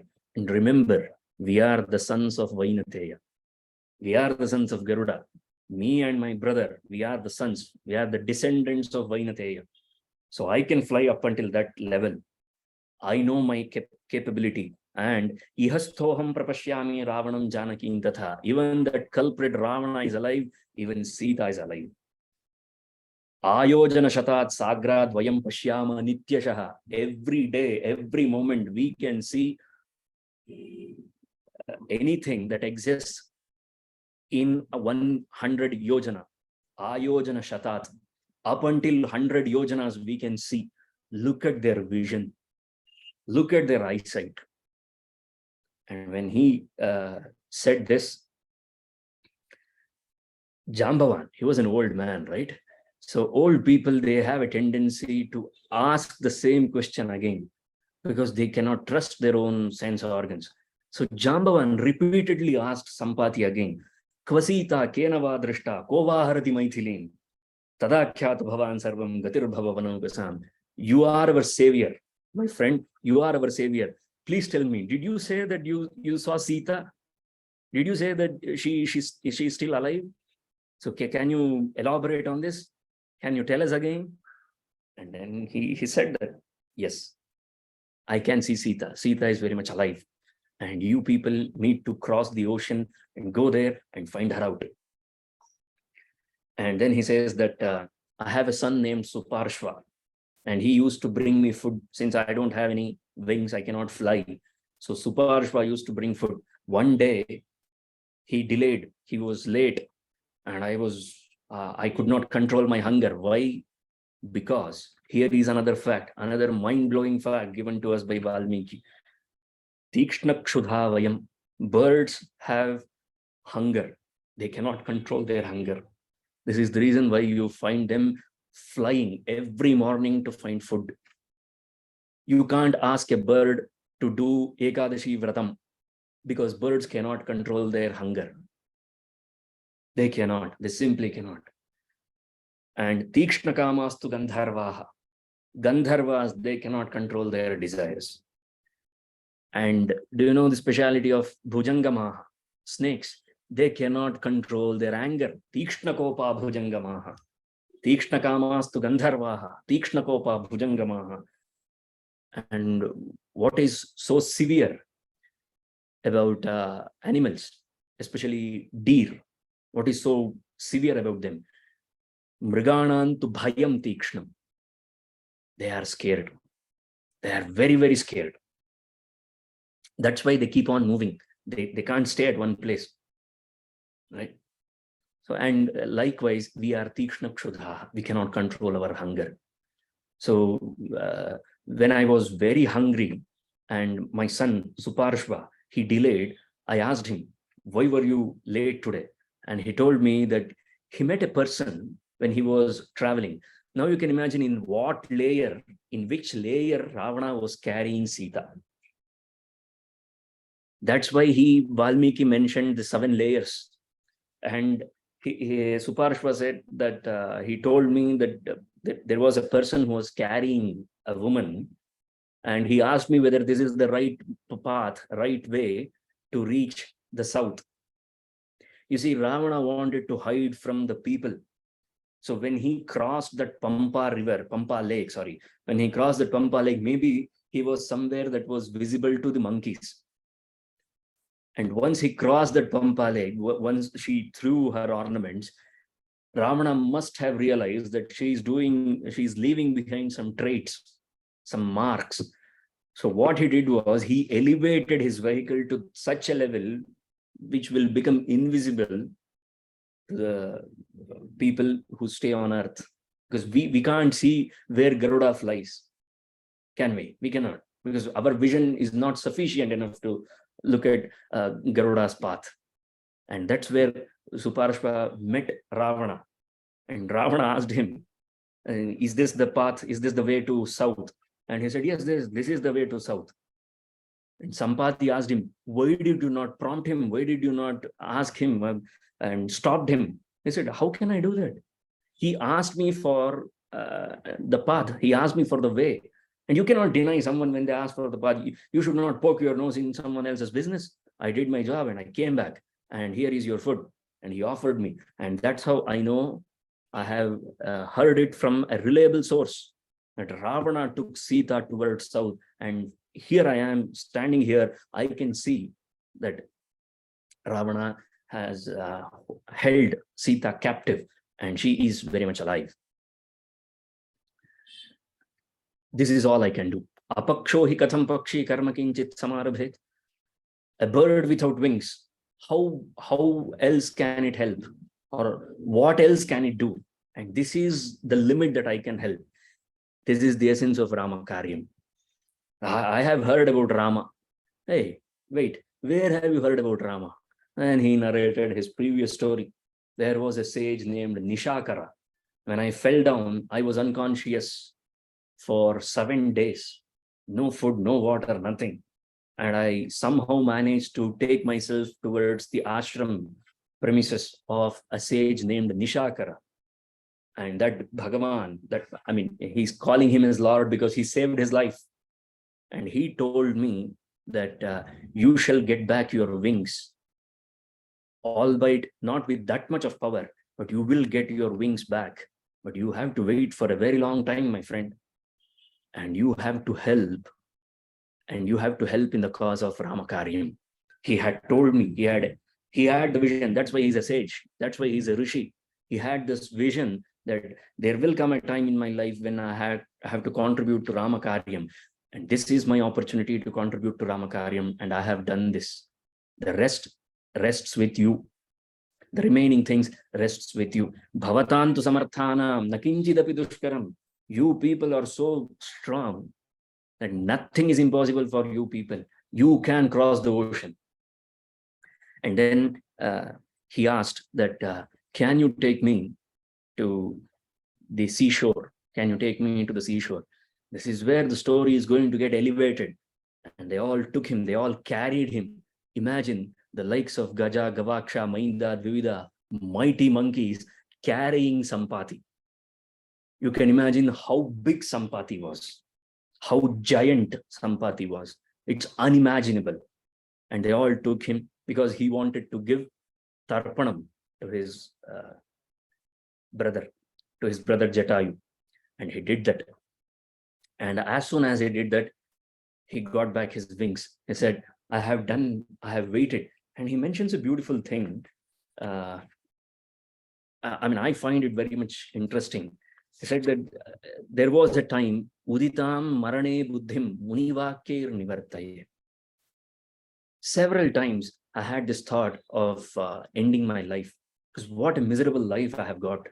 I have no wings. A bird with no wings is not a bird at all. You can't call it a bird if it does not have wings or if it doesn't know how to use its wings. And many people might not agree with me because they think penguins are cute. You don't appreciate a bird for its cuteness. You appreciate a bird for its flight, for its elevation. They can't fly. They are not birds. They are sitting ducks. But anyway, we are not here to discuss about penguins, but no. The thing is, as a bird, this is what Sampati felt. This is how Sampati felt about himself. He felt helpless. And many a times when he felt helpless, he thought that Mam nirdahati santapaha. And that burned him, that agitated him. He wanted to end his life, but he did not. Munivakya nivartaya. Because the sage Nishakara, he had told me that you have to wait. And that's what it takes. Patience, perseverance. This itself is known as Shraddha. Adi Shankaracharya explains it very beautifully in Viveka Chudamani. This is Shraddha. And who is to say that all these Vedantic traits or Vedantic qualities mentioned by the greats like Adi Shankaracharya are not present in this epic? Everything is there in this epic. This is the fine example for Shraddha. Shastrasya Guruvakyasya Satyabuddhyanusandhanam. That is called as Shraddha by Adi Shankaracharya. See, Guru Vakyasya, Nishakara gave him a line that you have to stay, you have to survive, you have to live. And because there is something that you can contribute to Ramakaryam. And once you contribute to Ramakaryam, you will get back your wings. And he stayed for that. And then he said that as soon as he gave Tarpanam to his brother and he conveyed this message to them, he got back his wings. And what a moment that could be. And he himself said that Sarvatha Kriyatam Yatnaha, you should by all means try and you will succeed. Because I can guarantee you the success, because Pakshalabho Mamayam Vaha Siddhi Pratyayakarakah. Another insight by Valmiki in terms of Nimitta and Shakuna. If you find a bird getting its wings, if you see a bird which is taking its first flight, it is auspicious. It means that your work is going to be successful. Mamayam Pakshalabhaha, because I got back my wings. This means that your work will be done. And then began another round of meeting. Now, Angada, rejuvenated Angada, he asks all his stalwarts of warriors, and he calls them all and asks them that this is the time of action. We have to shred all the doubts that we had. The clouds of doubts are gone now. This is the time for action. Now,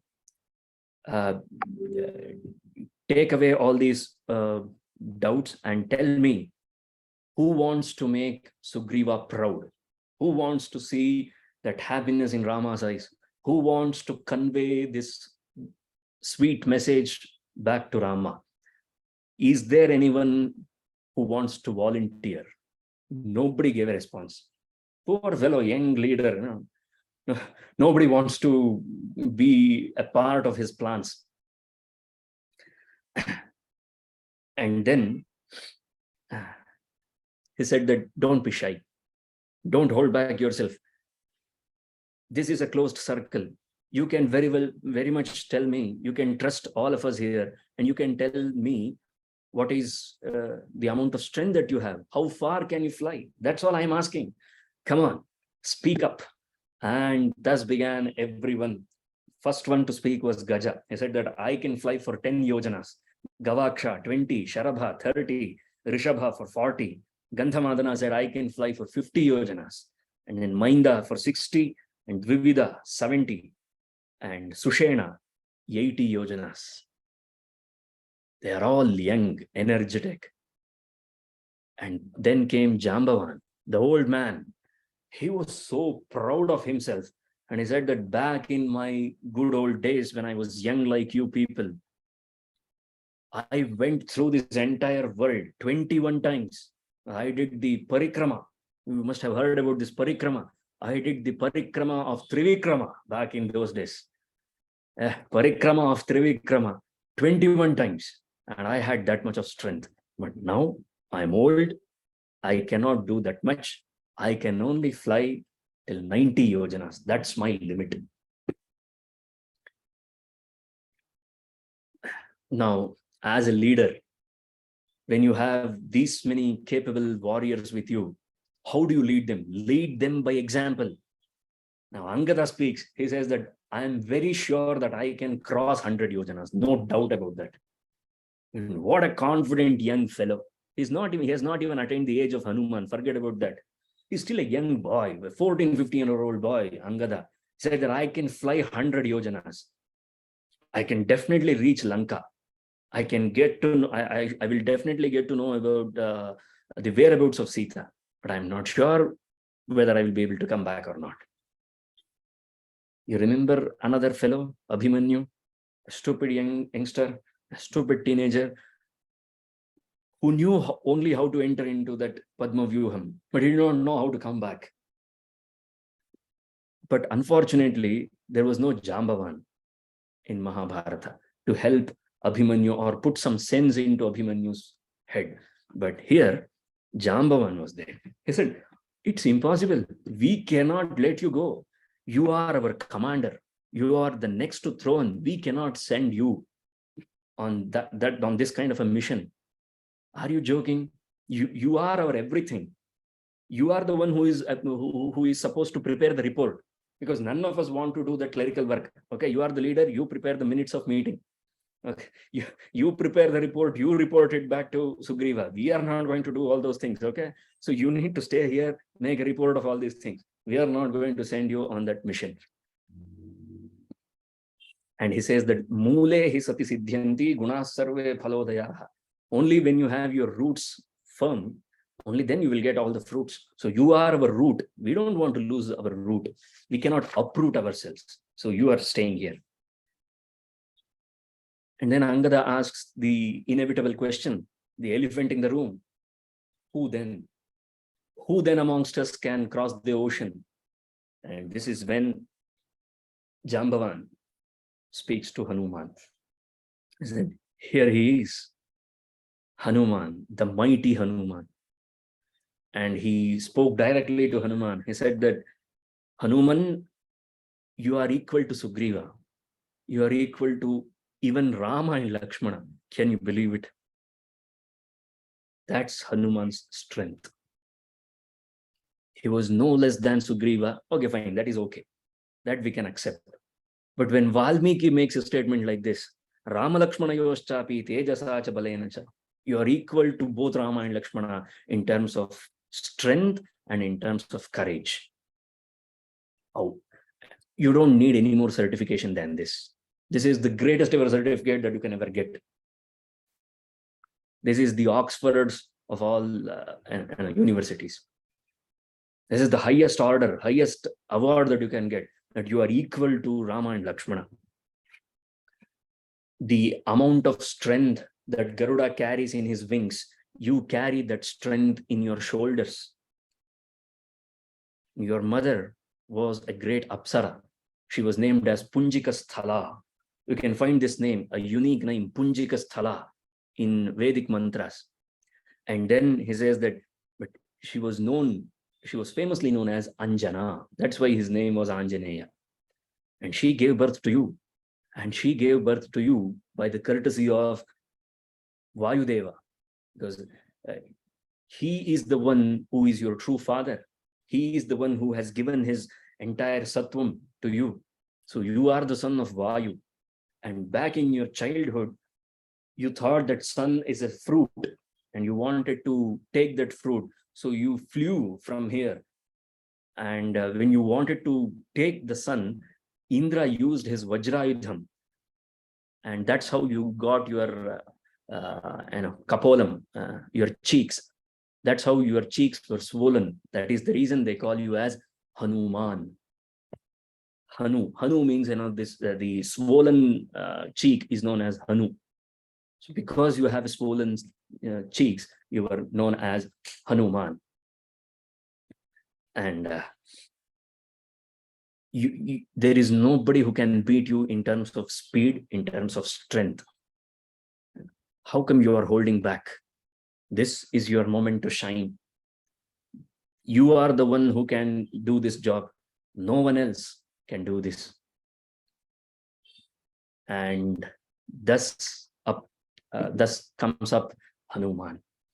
Now he is back to himself, and he says that he makes such bold claims that only Hanūmān can make such claims.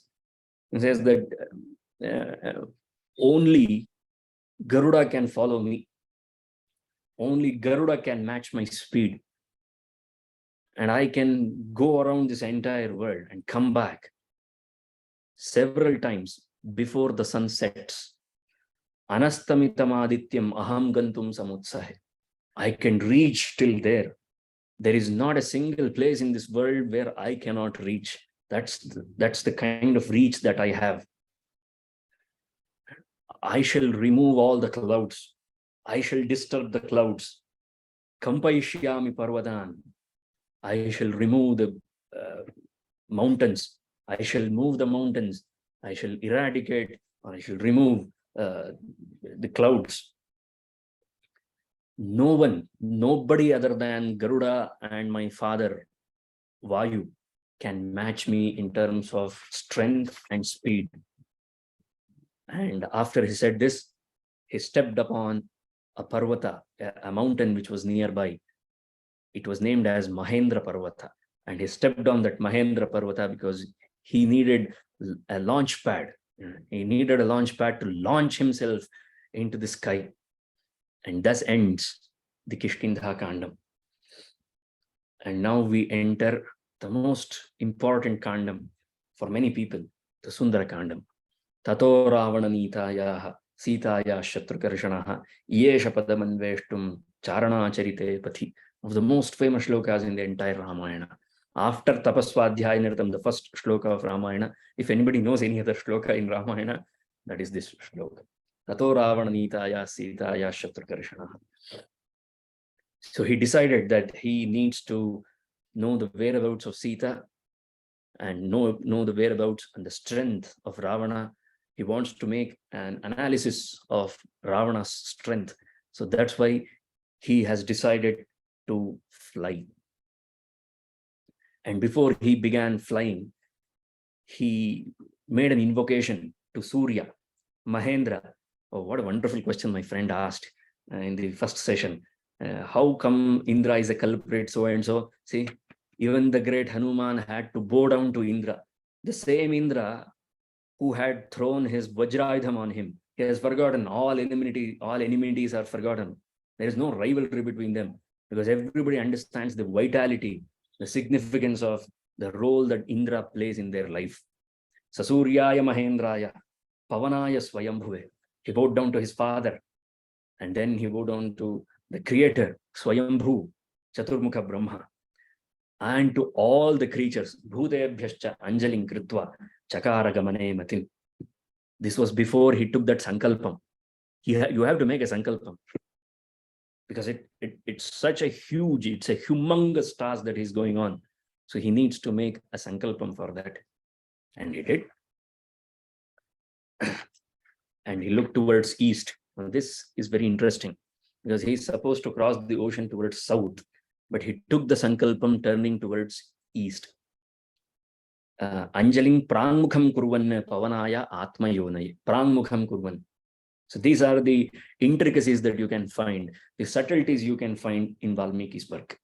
Nobody else has got this much of vision, this much of depth in terms of customs and traditions that have existed in our country, because they are all influenced by these kind of things. You see, whenever you want to take a Sankalpam, I don't know how many of you have observed this or experienced this. Even if it is a southward river, even if the river is flowing southwards or northwards, and it means that when you enter that ghat or when you enter that steps, you will be standing looking towards south, right? Or looking towards west. But when you do the Sankalpam, before you take a bath, before you immerse yourself in that holy water, you need to turn towards east to make Sankalpam. Isn't this a beautiful insight given by Valmiki here? Even the great Hanūmān did Sankalpam looking towards east. And then he started his flight. And he makes a beautiful statement, one of the finest ever analogies that you can find. Yatha Raghava Nirmukta Sharaha Shvasana Vikramaha Gachet Tadvad Gamishyami Lankam Ravana Paritam. I shall reach Lanka like an arrow shot by Rama. Because an arrow shot by Rama, it reaches its destination without any stop, without any pause, without taking any break. So likewise, I shall reach Lanka without any break, just like an arrow shot by Rama. Look at the analogy, because all of them have witnessed the power of Rama's arrow. You remember that scene when he had to prove his worth, the great Rama had to prove his worth to Sugrīva. So he took an arrow, he shot, and 7 trees were cut down into half with one arrow. So that kind of an arrow. He said that nobody can stop me. Nothing can come in front of me. Nothing can stop me. And he says that if I do not find Sita in Lanka, right? If I cannot find Sita in Lanka, then in this same speed, I shall go to Patala Lokam. If I do not find her there, I shall go to Swargam. I shall go to all 14 lokas. If I do not find Sita anywhere, I shall go back to Lanka. I will get the entire Lanka and I will put forth in front of Rama. I will bring the entire Lanka to Rama's feet. I mean, when somebody makes this kind of a sankalpam, there is not a single power. There is nothing in this world that can stop. And only Hanūmān can make such kind of a sankalpam. No, not all of us. And if the sorts of me, if the likes of me make such a sankalpam, it would be laughable. Right? But if when Hanūmān makes such a sankalpam, we know that we can believe him because he knows how to deliver. And we are sure that he will deliver. And boy, did he not deliver. He did. He very much did deliver. And then he stepped on Mahendra Parvata. And Valmiki explains the fate of that Mahendra Parvata. See, a Parvata is known as Achala, immovable. But when he met with Hanūmān, when Hanūmān stepped on that, when he used all his force, when he gave all his force on that Parvatam, that Parvatam, that Parvata, that Mahendra Parvata looked almost as if it was crying. Because Valmiki says that water oozed out of that Parvatam from every nook and corner. Because when you press the Parvat, when you press the mountain, it goes down, and because of that pressure applied, the water oozed out of the Parvata. And Valmiki explains, Valmiki exaggerates as if the Parvatam was crying. And then he started flying. And what an absolute brilliant sight was it. He says that we could, every time, every moment that Hanūmān was flying, the speed of Hanūmān and the wind that was blowing towards him, it matched and it created a chaos in the ocean because of the wind, because of the speed, the wind generated by the speed of Hanūmān. What a sight it was. Everyone was awestruck looking at it. They thought that some foreign body is moving because he had increased the size of his body. Mahima, that is the siddhi that he had. He had all the 8 siddhis: Anima, Mahima, Laghima, Garima, Prapti, Prakamyam, Ishitvam, Vashitvam, every single siddhi. First and foremost, Samudra thought, I think we do have some time, I guess. 8 minutes, right? The ocean, he thought that I owe my existence to Ikshvakus. If it was not for Sagara, Rama's ancestor, this is the brilliance of Valmiki, I tell you. He knows how to connect the dots. He does not bring in a character which has no significance at all. There are no useless characters in Valmiki's epic. Every character has some significance, has a symbolism. Right? So he says that the ocean, he said that and I owe my existence. I am because of Ikshvakus. And this is my responsibility to make sure that I must contribute in some way or the other for Ramakaryam. And what can I do? So let me give some break, some breather to Hanūmān, because he has to travel a lot. 100 yojanas is not a joke. To cross an ocean is not an easy task, right? So let me offer him some break. So what better thing do I have for him to offer? Let me call upon my good friend Mainaka, who has been hiding within me. He has been under my aegis, under my protection since a very long time. There was once upon a time, all the mountains, they had wings. That's why they were, the problem with that was they could fly wherever they want. They could change the location at any given point of time. Now, people were very disturbed. Like you're known as a mountain, you're known as an achala, which means you have to stay at one place. If you keep on moving, then that we lose our landmark. See, when you visit Mysore, for Mysoreans, it's very easy to determine east. Only Mysoreans consider the direction east from Chamundi Hills. They don't know.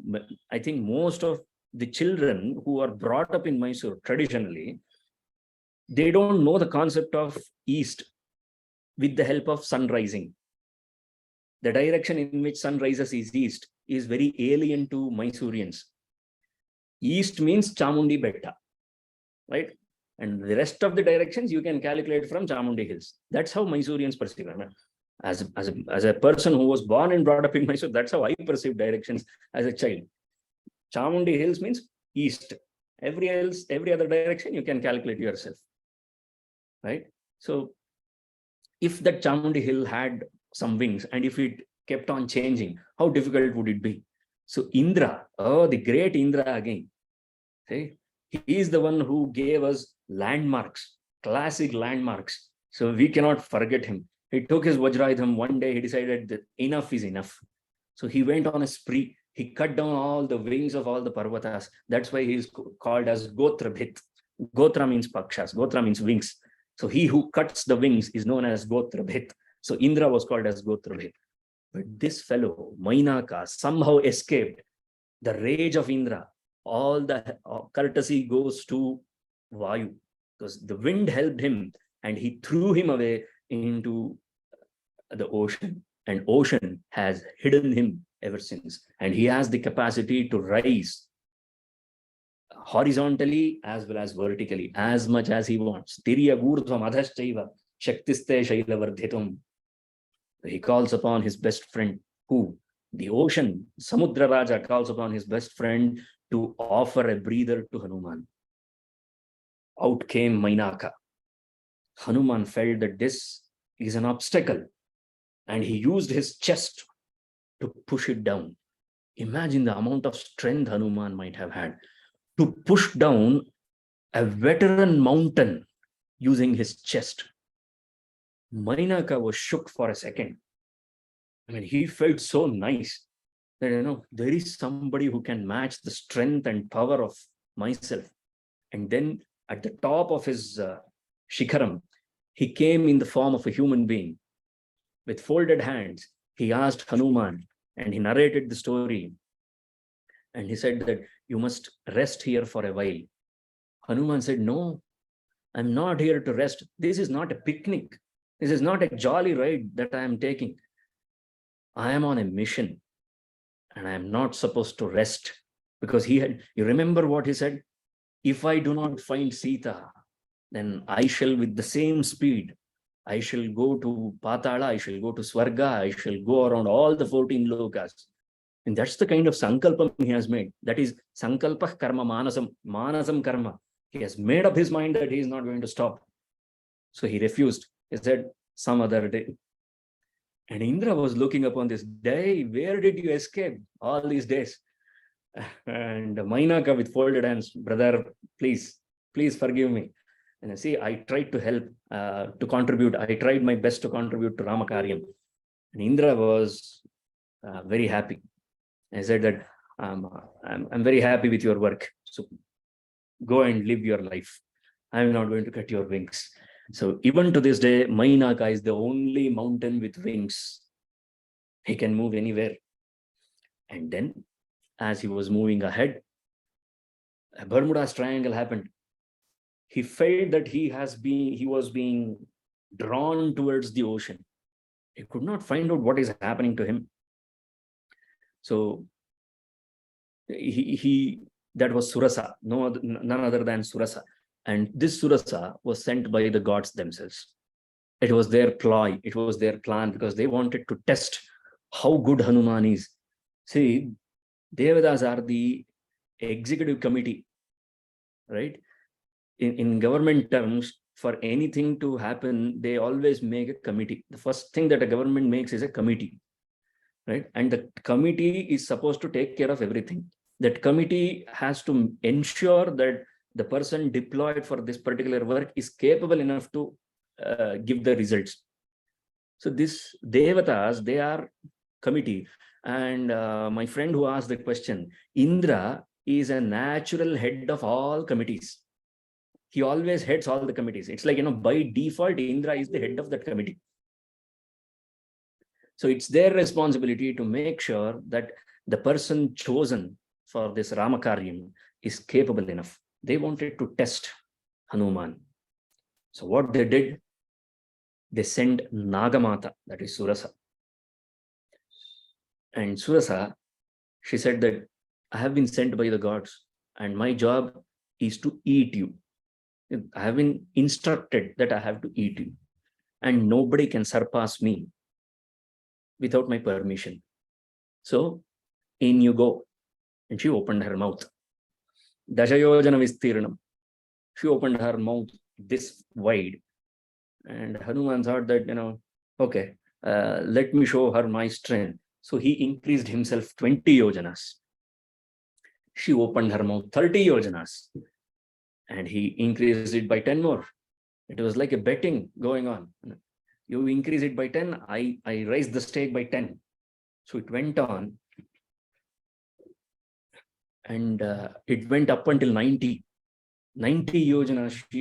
Hanūmān extended himself to 90 yojanas and Surasa expanded her mouth to 100 yojanas. That was, the entire ocean was 100 yojanas. And this woman in the middle of ocean, she expanded her mouth. She opened her mouth for 100 yojanas. Can you imagine? I mean, I don't know if anybody can fathom this kind of thing. Only a true poet who has the vision can fathom this, can imagine this. We can never fathom this. Okay. And this time what Hanūmān did was Sasankshipyatmanah kayam jimutaiva marutihi. And immediately he lowered himself. Because Anima, he had that siddhi as well.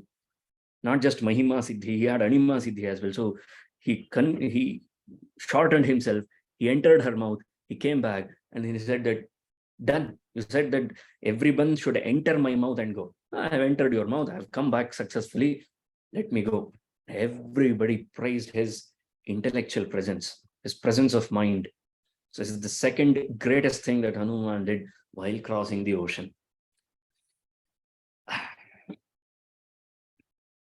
And then there is one more thing which we will discuss in the coming session, because the time is up and this is the right moment to stop, because you don't reveal all the secrets in one day.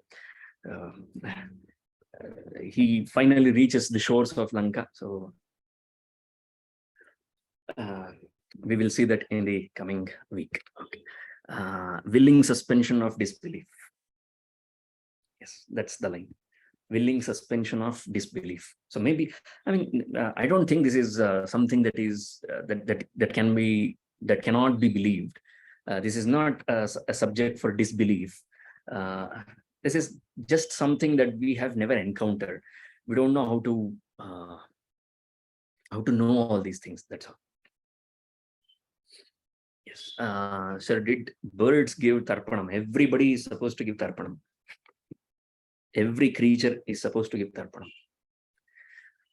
Ramakaryam is the divine design. Maybe we can say Ramakaryam is the divine design. The greater cause, we have to contribute to that greater cause, something like that. It's very difficult to understand the term Ramakaryam. Ramakaryartha siddhaye. Valmiki has used it in several places in Ramayana. Ramakaryartha siddhi. So it's not it's not like it's my job, or I'm doing it for my selfish gains, I'm doing this for my purpose. No, I'm doing this for Rama. So that's the kind of thing.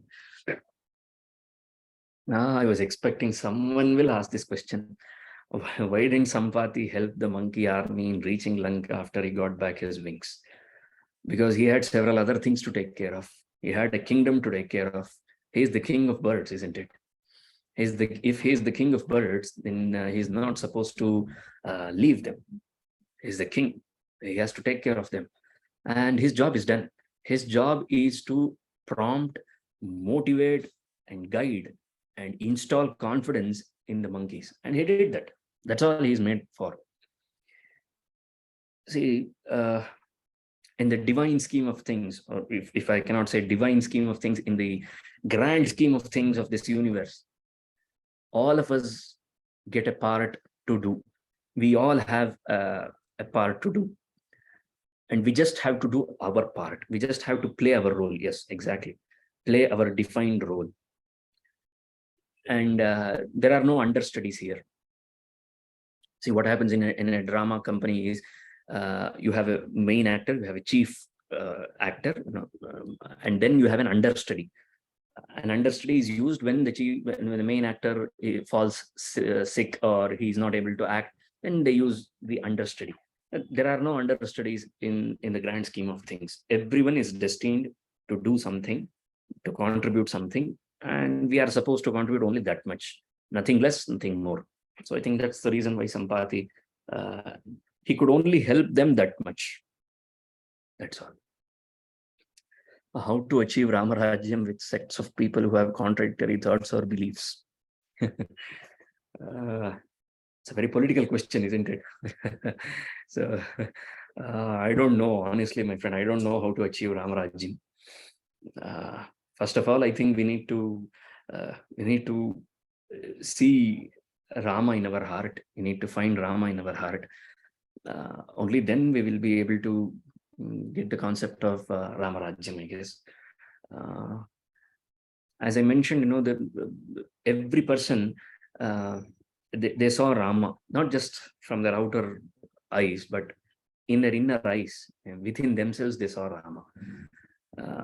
And Rama saw them all. So that's the kind of equation that we need to have with Rama. Only then I think we will be able to achieve Ramarajyam. I think that's the answer for that. And the next question is Hanūmān ji is Chiranjeevi. Sir. Yes, Hanūmān is known as a Chiranjeevi. Hanūmānscha Vibhīṣanaha Kripah Parashuramascha Saptaite Chirajīvana. There are 7, but generally the count is 8, including Markandeya. There are 8. Bali, Vyasa, Hanūmān, Kripa, Parashurama, Vibhīṣana, and Markandeya. All these people, they are known as Chiranjeevis. The concept of Chiranjeevi is a different thing. It's not just about immortality. So immediately when we talk about Chiranjeevi, the next question that comes is, where are they? Are they in Himalayan caves? No. The concept of Chiranjeevi doesn't work like that. It's not that they still exist with beard and all. They still are roaming around the world. That's not how Chiranjeevi. Ashwathama is a Chiranjeevi. Ashwathama, Balir, Vyasaha, Hanūmānscha, Vibhīṣanaha, Kripah, Parashuramascha, including Markandeya, there are 8 Chiranjeevis. So the concept of Chiranjeevi is a different one. Maybe we can discuss it some other time, I guess, the concept of Chiranjeevi. How Abhimanyu is stupid, as there was no other way for him. There was other way for him. No one forced him to enter the Padma Vyuham. It was his own decision. Is Vainateya Vamshavali told in Mahabharata inspired by Sampati's episode? No. It is not inspired by Sampati's episode. Vainateya Vamshavali is a part of the evolution explained in Mahabharata. The whole evolution has been explained in Mahabharata. So Vainateya Vamshavali is a part of that. Vyasa is an exponent in all these things. Vyasa is a poet's poet, right? And Valmiki is a people's poet. So we as people can connect with Valmiki. In each and every term, each and every word, each and every syllable that he uses, we can connect with Valmiki. Vyasa is in a different level. He's in a different league. He's a poet's poet. If you are a poet, then you will understand the magnificence of Vyasa. If you are a Sahridaya, then you will understand what a great fellow Valmiki was. But only being Sahridaya is not enough to understand Vyasa's heart. That's what I meant. And to understand Vyasa Hridayam, you need to be a poet. You need to be a Kavi. You need to be a Rishi, because that's the level where Vyasa is. To understand Valmiki, you have to be a Sahridaya. Kalidasa is a replica of Valmiki. And I'm very sure of this. Kalidasa is like, he simply manifested himself as Valmiki. He must have read Valmiki Ramayana like 100 times, maybe. I don't know. And he has drank the Ramayana. That's why you get to see so much of influence of Valmiki on Kalidasa. Okay. Are there any more questions related to today's topic?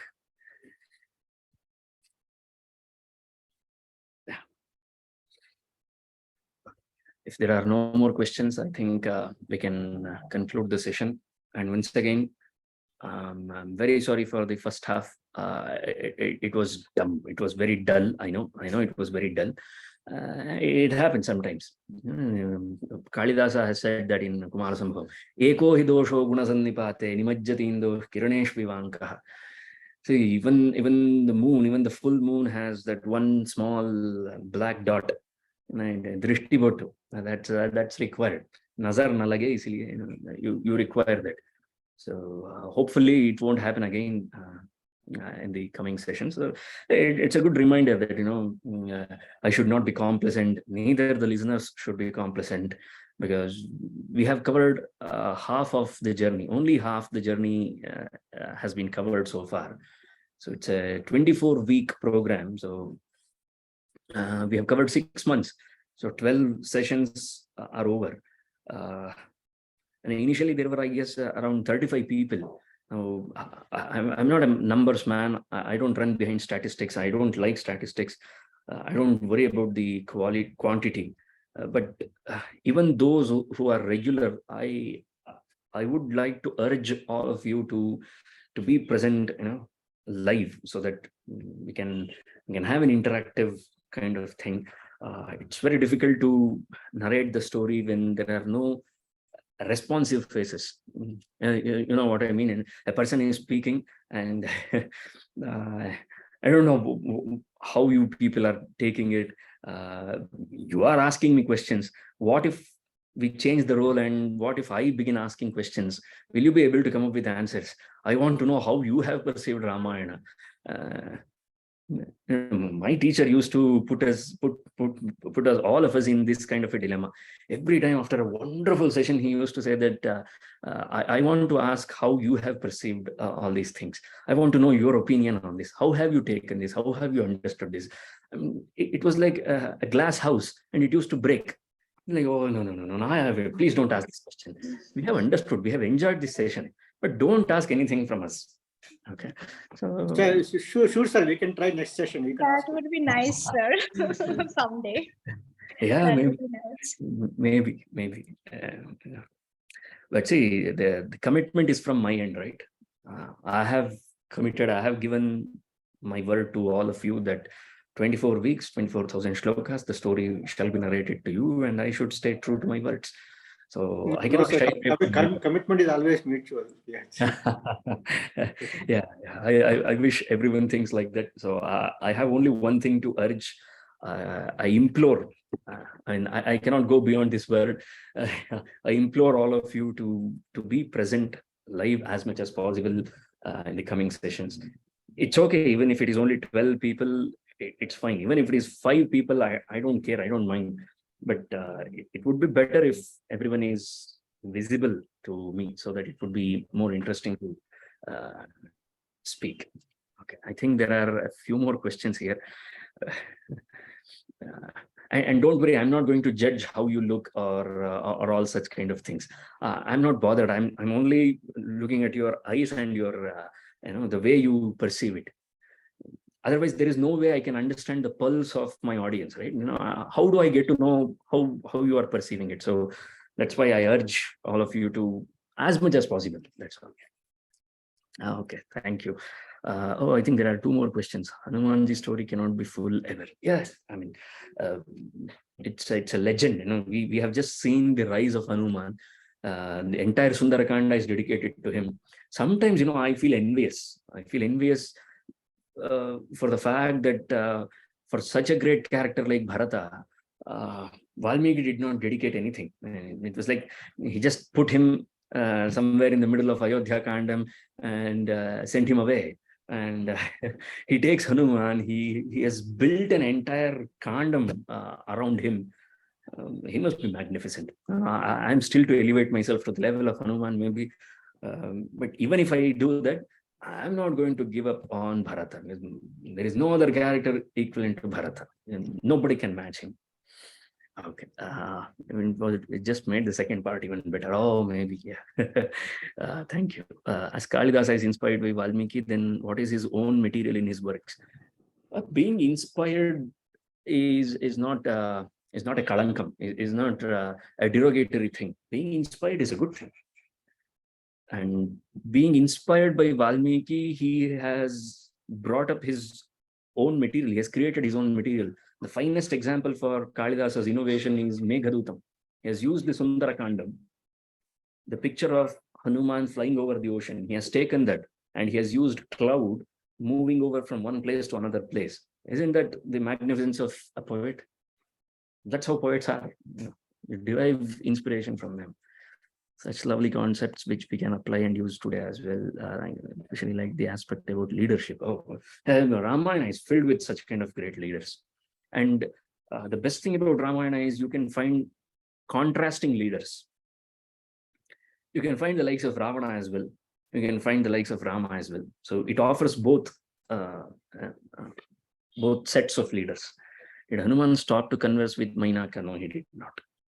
He did not stop. So you can imagine that conversation happened while they were moving. So he did not stop because he made it very clear that he is not going to stop. Okay, I think that ends the series of questions for today. Thank you very much. I think we can meet in the next week. In the next month, maybe I think 12th or something. I don't know. We will look at the date later on. So we are going to begin the second half of the journey. So now you can begin the countdown. So only 11 more sessions to go or 12 more sessions to go. So I like this part very much. First half is over. Now the second half begins. So yeah, we are reaching such a junction where it seems the story is very little from here onwards. The content is very limited, but the insights are more and more as we move along, because the major chunk of the story has been already covered. So it will be more about, the exuberance of Lanka, the greatness of Lanka, the magnificence of Lanka in the coming episodes and all. So maybe at that time, we can utilize the time to take some questions and have some interesting interactions about the previous part of the story as well. Because I'm very sure that you still have plenty of questions related to the previous sessions as well. So if you have any such questions, you can keep them. So we will get a session where the story will be very less, because it's only about description, and you will be bored to listen to all those descriptions, because descriptions are best when you read it by yourself. So you have to go through that. Fine. Okay.